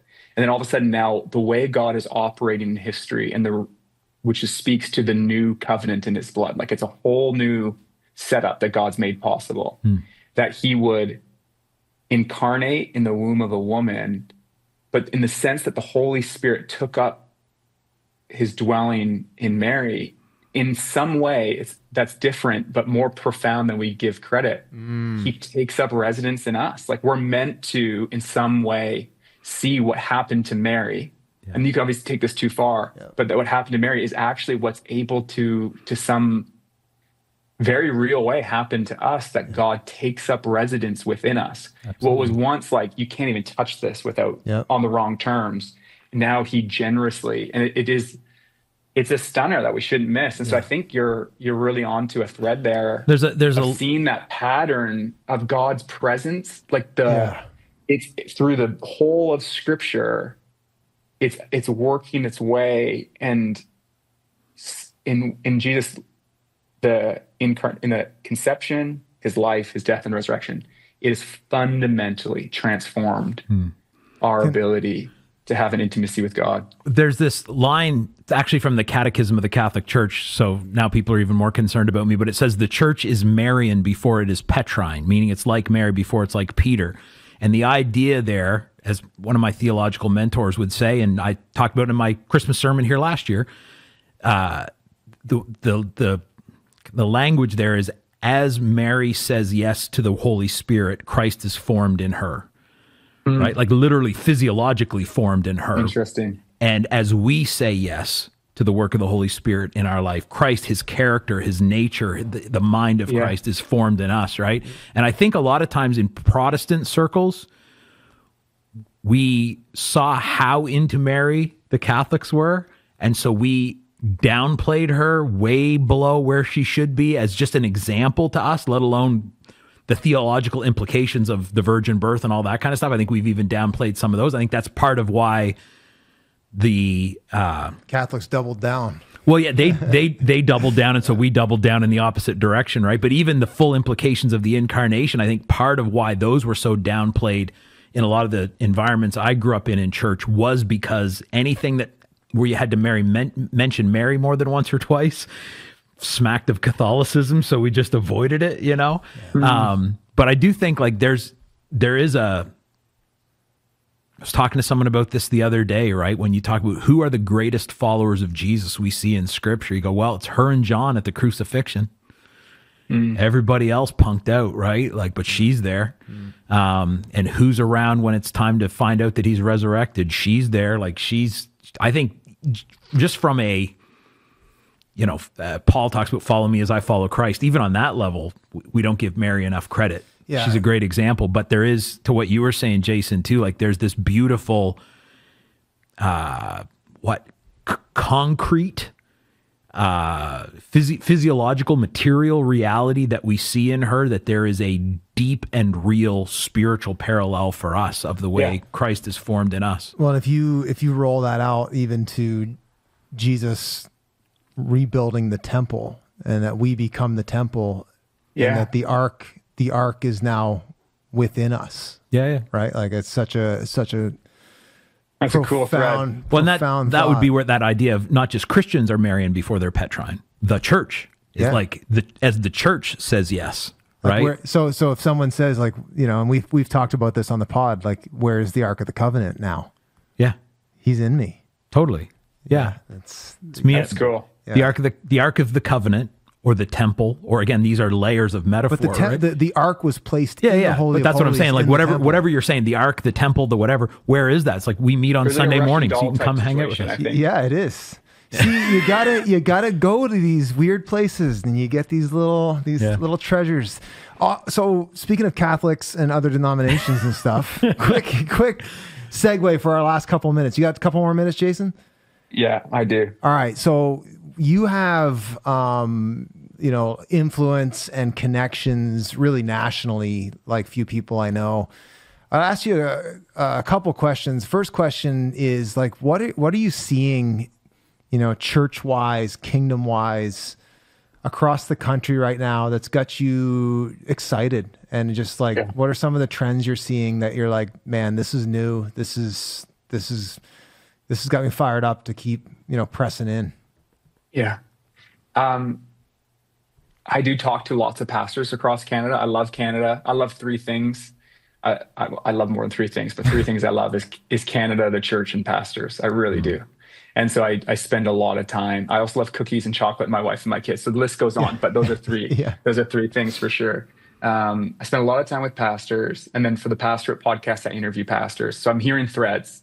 And I this last week interviewed a Presbyterian pastor, a Catholic priest. I visited with about 80 pastors in Vancouver from the Orthodox Church, Charismatics, Baptists, and something is happening right now, boys. Yeah. This is a wonderful time to be serving Jesus. Yes. People are showing up, man. This story almost feels cliche, but we can't let it get cliche. This one I heard yesterday, 13-year-old boy, no church connection in his family, was looking online, heard some stuff about religion, shows up at a church, not a cool church, not a hip church, just a decent, Jesus-centered, multi-generational church in the city. And he goes to the pastor and he goes, I just want to know more. And that is not like, that is happening all over the place. We were doing the Apostles' Creed series at our church, and I was doing the opening night. And I'm at our evening service. And one of the students from University of British Columbia goes, dude, pastor, or whatever. He doesn't call me pastor, but he's like, hey, dude, or whatever. And he goes, we were just having like a friendly debate at UBC about God with a bunch of guys and that aren't Christians. And we were like, we got to go because we go to church. And the guys were like, we'll go with you. So like 3 or 4 dudes, and this is like happening all over.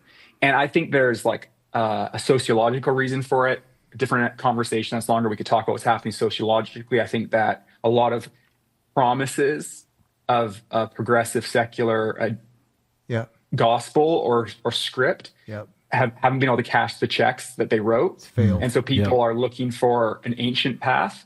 And it's not just necessarily Christian ancient path. They're just looking for something that's a little bit more grounded, but then there's a move of the Spirit, which is wooing people to Christ himself. And so, man, if there was ever a Christmas to just invite a neighbor over, or invite them to church, it's just something is going on. If it was ever a time, I guess we always should. Sorry, I'm so excited, but we are too. It's such. I know this is happening in your guys' environment. And I want people from your church and my church to know it's not just our churches. We're not special. Like, we feel honored, but this is happening across the board. If there's ever a time to start praying for people, having openness that maybe even the miraculous could happen. If you say like, hey, someone in your life is hurting or whatever, and you're like, I want you to know I'm praying for you. And would you, I know it sounds crazy, but hey, could I pray for you? If there's ever time to bet that the presence of God might touch their, I just think it's like, could we do all of these things all the time? Yes. But like, sometimes I need confidence. And I just think this is the time that you can take some of those risks with confidence. And all this is happening while, you know, there's things happening on a government level that threaten our religious freedom. And there's a sense that the moral frameworks of our world are shifting. We're worried about our kids. We're worried about AI. We're worried about the formative power and addiction of social media and what it's going to do to a generation. And the church is struggling in some ways. Like, a lot of old guard churches are struggling. And, you know, there's a disproportionate resource allocation where there's old buildings that are empty and church plants trying to find school gyms that they can rent, and the district won't even let them. And they're growing, and these other ones. So like, it's such a wonderful, interesting, semi-chaotic time. And I just think God does his best work in these moments. And I think the word is, don't get too distracted by the noise. Build a deep life with God, approximate your life to people that don't know him, and watch what he does. Like, I just think it's a wonderful time. What I totally agree. Like, the stories, like, we're just world-class Hallmark level stories we're getting. It's just crazy. It's wild. Our whole staff meetings on Tuesdays are just storytelling. Like, we're just from all the locations, like, oh, this happened and this. It's nuts. On the CBC this week, on the radio show, they did like an hour, or the show maybe is an hour, but they did a very long segment of a church in North Vancouver, which is the city beside us, and a bunch of other churches interviewing young adults, going, why you're going to church? I'm listening on the freaking CBC. These young adults thoughtfully share their testimony, and the reporter has recently started going to this church, and she's describing her experience, and they're mapping this to what they're seeing as a national reality of young people engaging, and their language is in religion. But these stories, and I'm like, how is this happening? Now, I'm not putting my hope in the CBC telling the story, but I think it's a powerful anecdote of something that we're experiencing. You said it well. And I think it is a kind of a multi-pronged thing, that there are some sociological reasons, but it seems like the Spirit is capitalizing on it. And like, there is a move of the Spirit, and people are being drawn, like, hot off the press last night, as of the time of this recording. Like, once a month we do these renewal nights where it's just like, I mean, it's where King's Church gets ultra charismatic, and like, you know, like, just long worship, prophetic prayer, just the whole, just 10 out of 10. We are not worried about your comfort level. And so these are like, you know, most people self-select on that one. Anyway, we get here last night and this girl walks in and like my wife held the door for her and she's like, "Hi, where do I go?" And my wife said, "You've never been to this building?" Because typically guests don't come to renewal night. Yeah. You know, It's not our front this door. is not our. This is our back. This is the basement actually. This right? is the Like, this is the rec room. yeah, and like she's like, "No, I've never been here, but I've been watching on YouTube and just I gave my." Is that the lady who was sitting with you guys? Yeah. Yeah, I Yeah. met her after. So my wife said, "Well, come sit with us." Yeah. And like she came up and like, so this girl, she gave her life to Jesus 2 weeks after her mother drug her to our women's conference. Wow. And then she started tuning in online. And then she got up the courage last night to come to our worship service. What a And then- first one to come well, to. So literally the first thing, like our like premier prophetic guy just starts off the service like contending for the nation and then just full send into worship. But like quickly though, like my wife was able to walk with her to like, okay, we're gonna pray for our unsaved people like the Spirit's bringing to mind. We got like getting groups of 2 or 3, and so my wife huddles up with her, and she's like, "I've never prayed before, but I'm willing to try." Wow. You know, and then she's like, so precious, and then man. she's like, who do you want to pray for? She's like, well, my family, and so like just Beautiful. like, but that stuff's like, you know, we've all been in ministry for decades now at this point. Totally. This is It's unique. like. It's easy. stuff, It's man. just like if we're fishing, these fish are jumping in the boat. Totally. It's Yeah. it's just Oh, incredible. it's so beautiful, man. And I never want it not to affect my heart. I know you Like it's just the best. you mentioned, Jason, though, your word. Maybe this is kind of a good one to start landing the plane on. You know, don't get distracted. What do you think are some of the common ways that we as believers or churches might get in the ditch or get distracted? What should we be on the lookout for? I feel like I have to give some caveats so I'm not misunderstood. Like, I believe in political engagement. I believe in understanding what's going on in the culture. I believe that significant events that fill the airwaves are important, and we should be mindful of them. But we should be cautious about thinking that all those things are the main thing. Yeah. And that they should occupy the majority of our thinking. Like, we have to understand that there are billion-dollar corporations that are moving stories to your attention, to take your attention and sell your attention for profit. And they're very good at it. The news cycles have been doing this for a long time, and it's all been enhanced by incredibly gifted storytellers, algorithms, and technology. And so we can find ourselves caught up in things that are of some importance. I'm not saying they're not important. I think we should engage and be thoughtful. But 99% of our day or 95% of our day, we should be building a deep life with God. We should be eyes open to our neighbors. We should be enjoying the beauty and thanking God for the gift of our dog, our children, the food we got to eat. We should have eyes to see the people around us. And if we find ourselves going, the war is being lost because of this event, and if we think the war is just about what's happening in the States, or the war is just what's happening in this thing, but there's a very real spiritual battle, but we get to participate within it by living the Jesus way right here and now. The way we walk into our home after work and engage with our neighbors or our children, the way we organize our mornings with quiet prayer, and the way we organize our finances, the way that we do hospitality, the way that we build friendships, like that integrated life with God.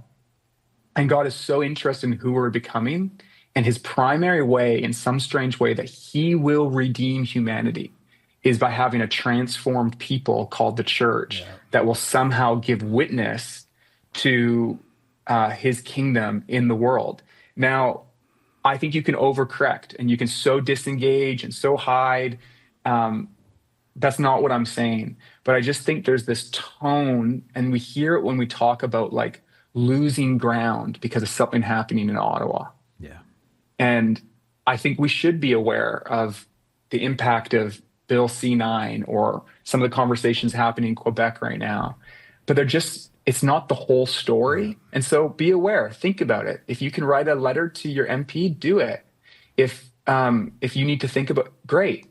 But then the rest of the time, build a deep life with God. Be a wonderful neighbor in Jesus' name.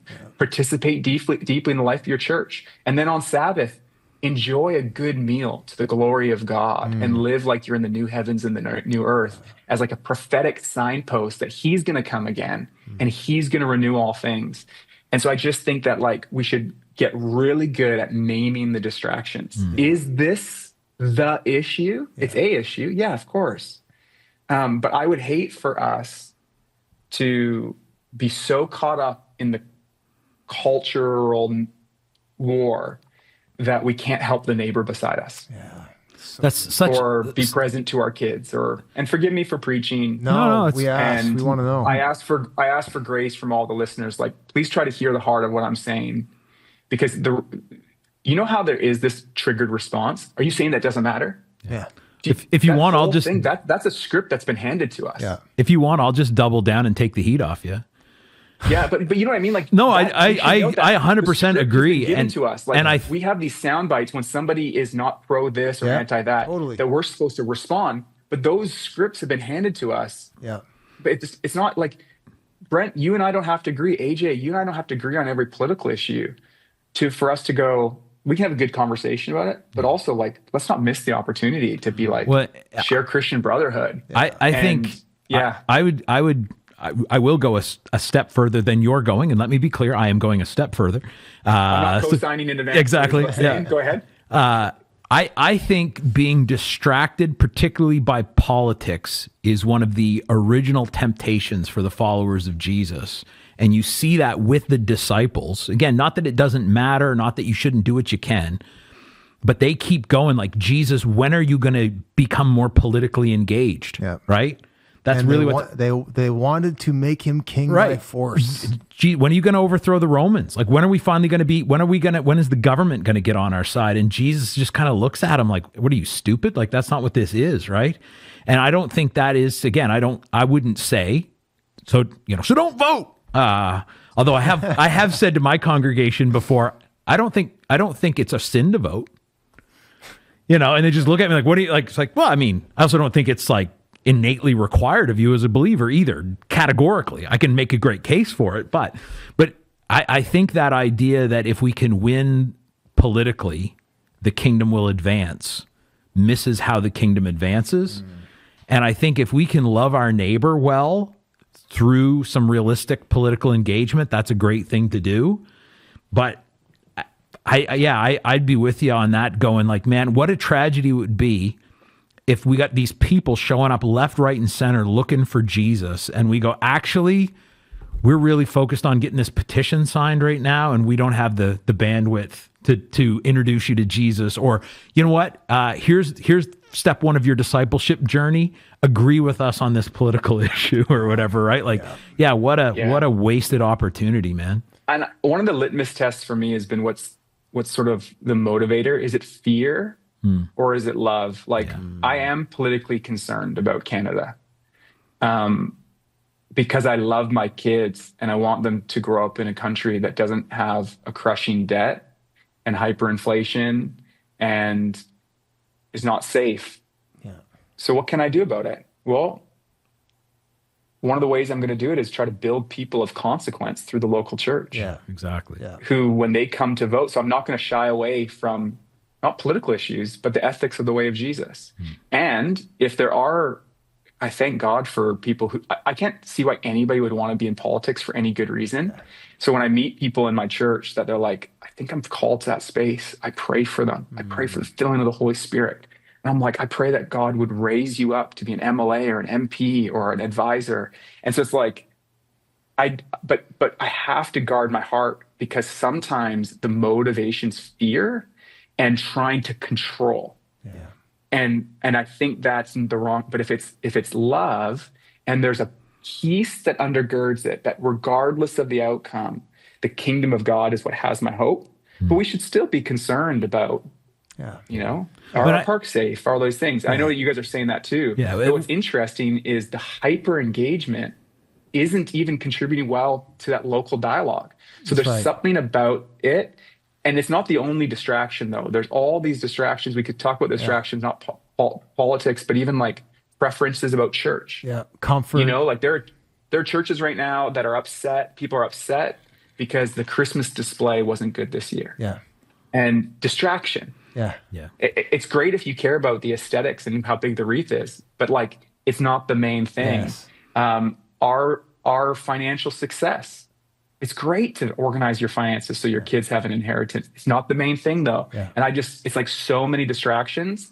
And I think what I feel God calling us to as Christians is to build a life where we're planted. Yes. That's integrated in a whole with Him. Yeah. And not get caught up in all of the, even the AI conversation. It's great. I hope that we have great conversations about it, but we're going to be okay. Yeah. Build great children, be a great neighbor, Yeah. go deep with God, let your life carry the aroma of Jesus. Yes. So that the city you're in is a better place to live because you're in it. I think, and this might be a back corner first, but I would love if you could kind of cap off this particular conversation. It feels a little holy, and I would love it if you would pray for, we've got, our listeners would be a lot of King's Church people, disproportionately disciples, some people on the journey, of course, and there'd be a lot of different churches represented. And so if you just maybe could lead us in a prayer, Jason, I really Love appreciate to. it. Yeah. So God, we thank you that you're real and that you're not far away. You're close. And the incarnation reminds us of that. Thank you for not giving up on this earth and us. And God, I pray that you would open up our senses to see how active you are in the world and in our lives.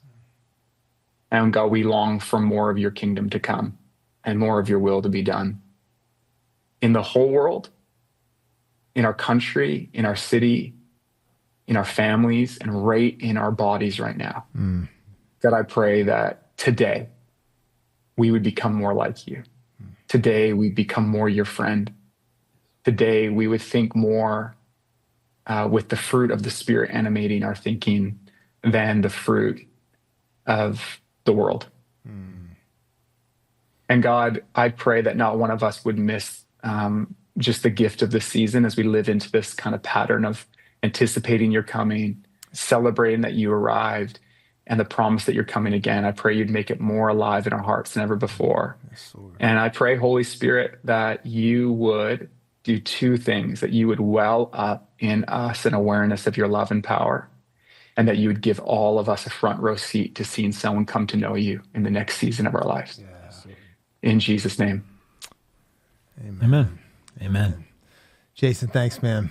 Yeah. Oh, it's been so fun. I love you guys and the guy in the back producing as well. I love him as well. Ronnie. I just was waiting for Ronnie to jump in a few times, but he didn't give me that. Once in a while. Every once in a blue moon. Yeah. Thanks, man. Thank you so much. I love both of you a ton and respect you as preachers, as pastors, as followers of Jesus. And Brent, I'm so grateful for your friendship. Thanks, man. It's I was away last week reflecting on the year past. I do every year. I like rewrite my eulogy and look at the year ahead. And you're one of the guys I wrote down that were just a blessing to me. And so I just thank you for being a good friend. You put courage in my heart. Thanks, man. Thank you. Yeah, you blessed us today. Absolutely. Thank you, man. Super fun. Well, that was awesome. That was so good. That was. We got time for a top four. We got to do a Mountainous top four. Yeah, I mean, otherwise you and I have to just stay here. Well, we're not allowed to leave. This can be a little. First, where's the sound effect? There it is. There we go. Get this. Now this we're can ready. be a little appetizer for season 2 finale coming out next week. Yeah, next episode is our big, our first ever Christmas episode. It's going to get so Christmassy. It is going to be crazy. so festive. We've got so much Christmas content. The halls are going to be decked. Yeah. We're going to make the Yuletide bright. Right? Yeah. we don't even have time to add this obvious Mountainous top four because we're just going to do all kinds of Christmas top fours. We have 4 Christmas top fours coming to you next episode. It's a 4-pack. And this one didn't make it. That's a 16-pack ultimately, I guess. So top 4 Christmas movies. Top 4 Christmas movies. Top 4 Christmas movies. You got 4? Sort of. I mean, I'm gonna have to stretch the boundaries of this. I'm not a Christmas movie guy. There's not a lot of Christmas movies I watch. Our family has a tradition of watching movies at Christmas in the week between Christmas and New Year's. Usually, some sort of trilogy or quadrology or whatever. Like Star Wars, yeah, Matrix. exactly. So I'm gonna go with one that I'm sure is on your list as well. But I got to go Lord of the Rings. Which I'll leave it to you as the bigger LOTR fan to argue for why it's a Christmas movie, but I will say that. Sir. I'm going to go Elf. It's funny. You're knocking my list out. I Keep laugh. Then I'm going to go, this is probably on you. I'll leave. There's another one I think is on your list that I'll leave for you then. Harry Potter. Oh, as a Christmas movie. Christmas happens. Okay. In one of the stories. That's fine. You're about to make a case that it happening at Christmas Absolutely. makes it count as a Christmas movie For sure. for a couple of these, I think. So, and then I will go Star Wars, because it is we've watched some combination of Star Wars movies several Christmases as a family. So I think that, but also to throw back to earlier in our conversation about the whole, like the myth that underlies all the other myths, The true myth. there's a whole lot in Star Wars that borrows from the gospel story. Yeah.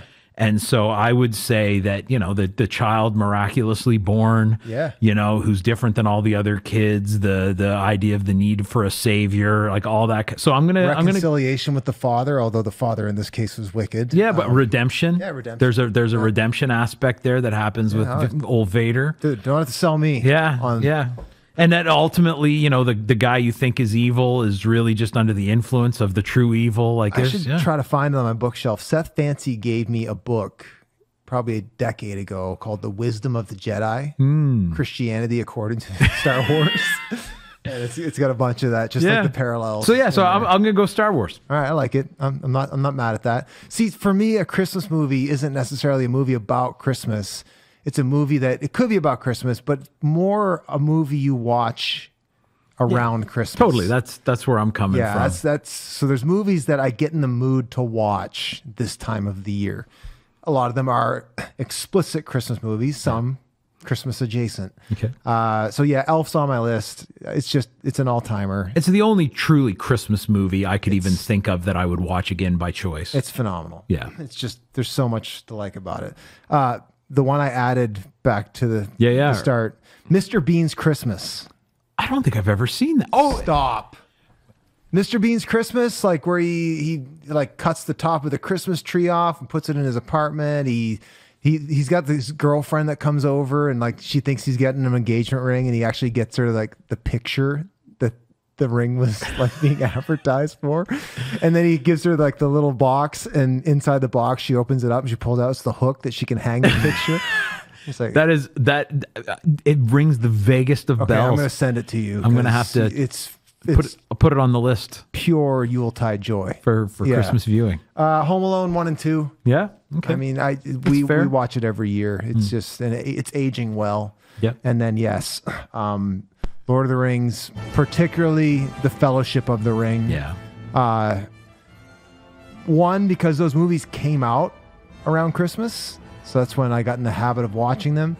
But the Fellowship, some people might not know this. You only get this in the book. You don't get this in the movie. But the Fellowship sets out from Rivendell on December 25th. Yeah. Kind of this ode to Definitively a Christmas movie. the gospel overcoming evil That's right. through the incarnation. It's not on accident. For sure. That The Catholic J.R.R. Tolkien. Yeah. It's like, what day are they going to leave on this Odyssey? Didn't just Christmas pick some random, Day. especially being that this is like another world. So Yeah. it's not even like he was like, should be just after the winter solstice. Like it's clearly a nod to Christmas. Yeah, for sure. Absolutely. Well, it's been a good episode. It's been a great episode. I want to say Dozens? before we leave, we do have new merch. Actually, we're both wearing it. Yeah, we got the Ask Me About the Nephilim hoodies. Sorry, the Ask Me About the Nephilim hoodies. We got the new Season 2 yellow logo T-shirts and hats. The yellow's been, I like the Yeah, making you. Makes me think of Striper. That's why I like it. got the yellow. This Or my is high school. season High school was 2, black and yellow yellow. and black attack. Oh yeah, that's The yours. FHS Black Stupid Cats. FHS. Yeah. Yeah, There's one more reason to not like me, huh? those are basically the Nazgul of high school sports in Atlantic, Canada. Yeah, I'll take that. The Urukai. Yeah. Yeah, meat's back on the menu, boys. All right, Love on that it. note, thank you, Dozens. It has been fun. Thank you, Jason Ballard, for joining us today. Yeah. We'll see you next week for the Christmas finale. Extravaganza. Yeah. Christmas extra. It's going to be the back corner version of the big Christmas productions that we spent a little bit of time dumping on in this Yeah, episode. Exactly. See you next week.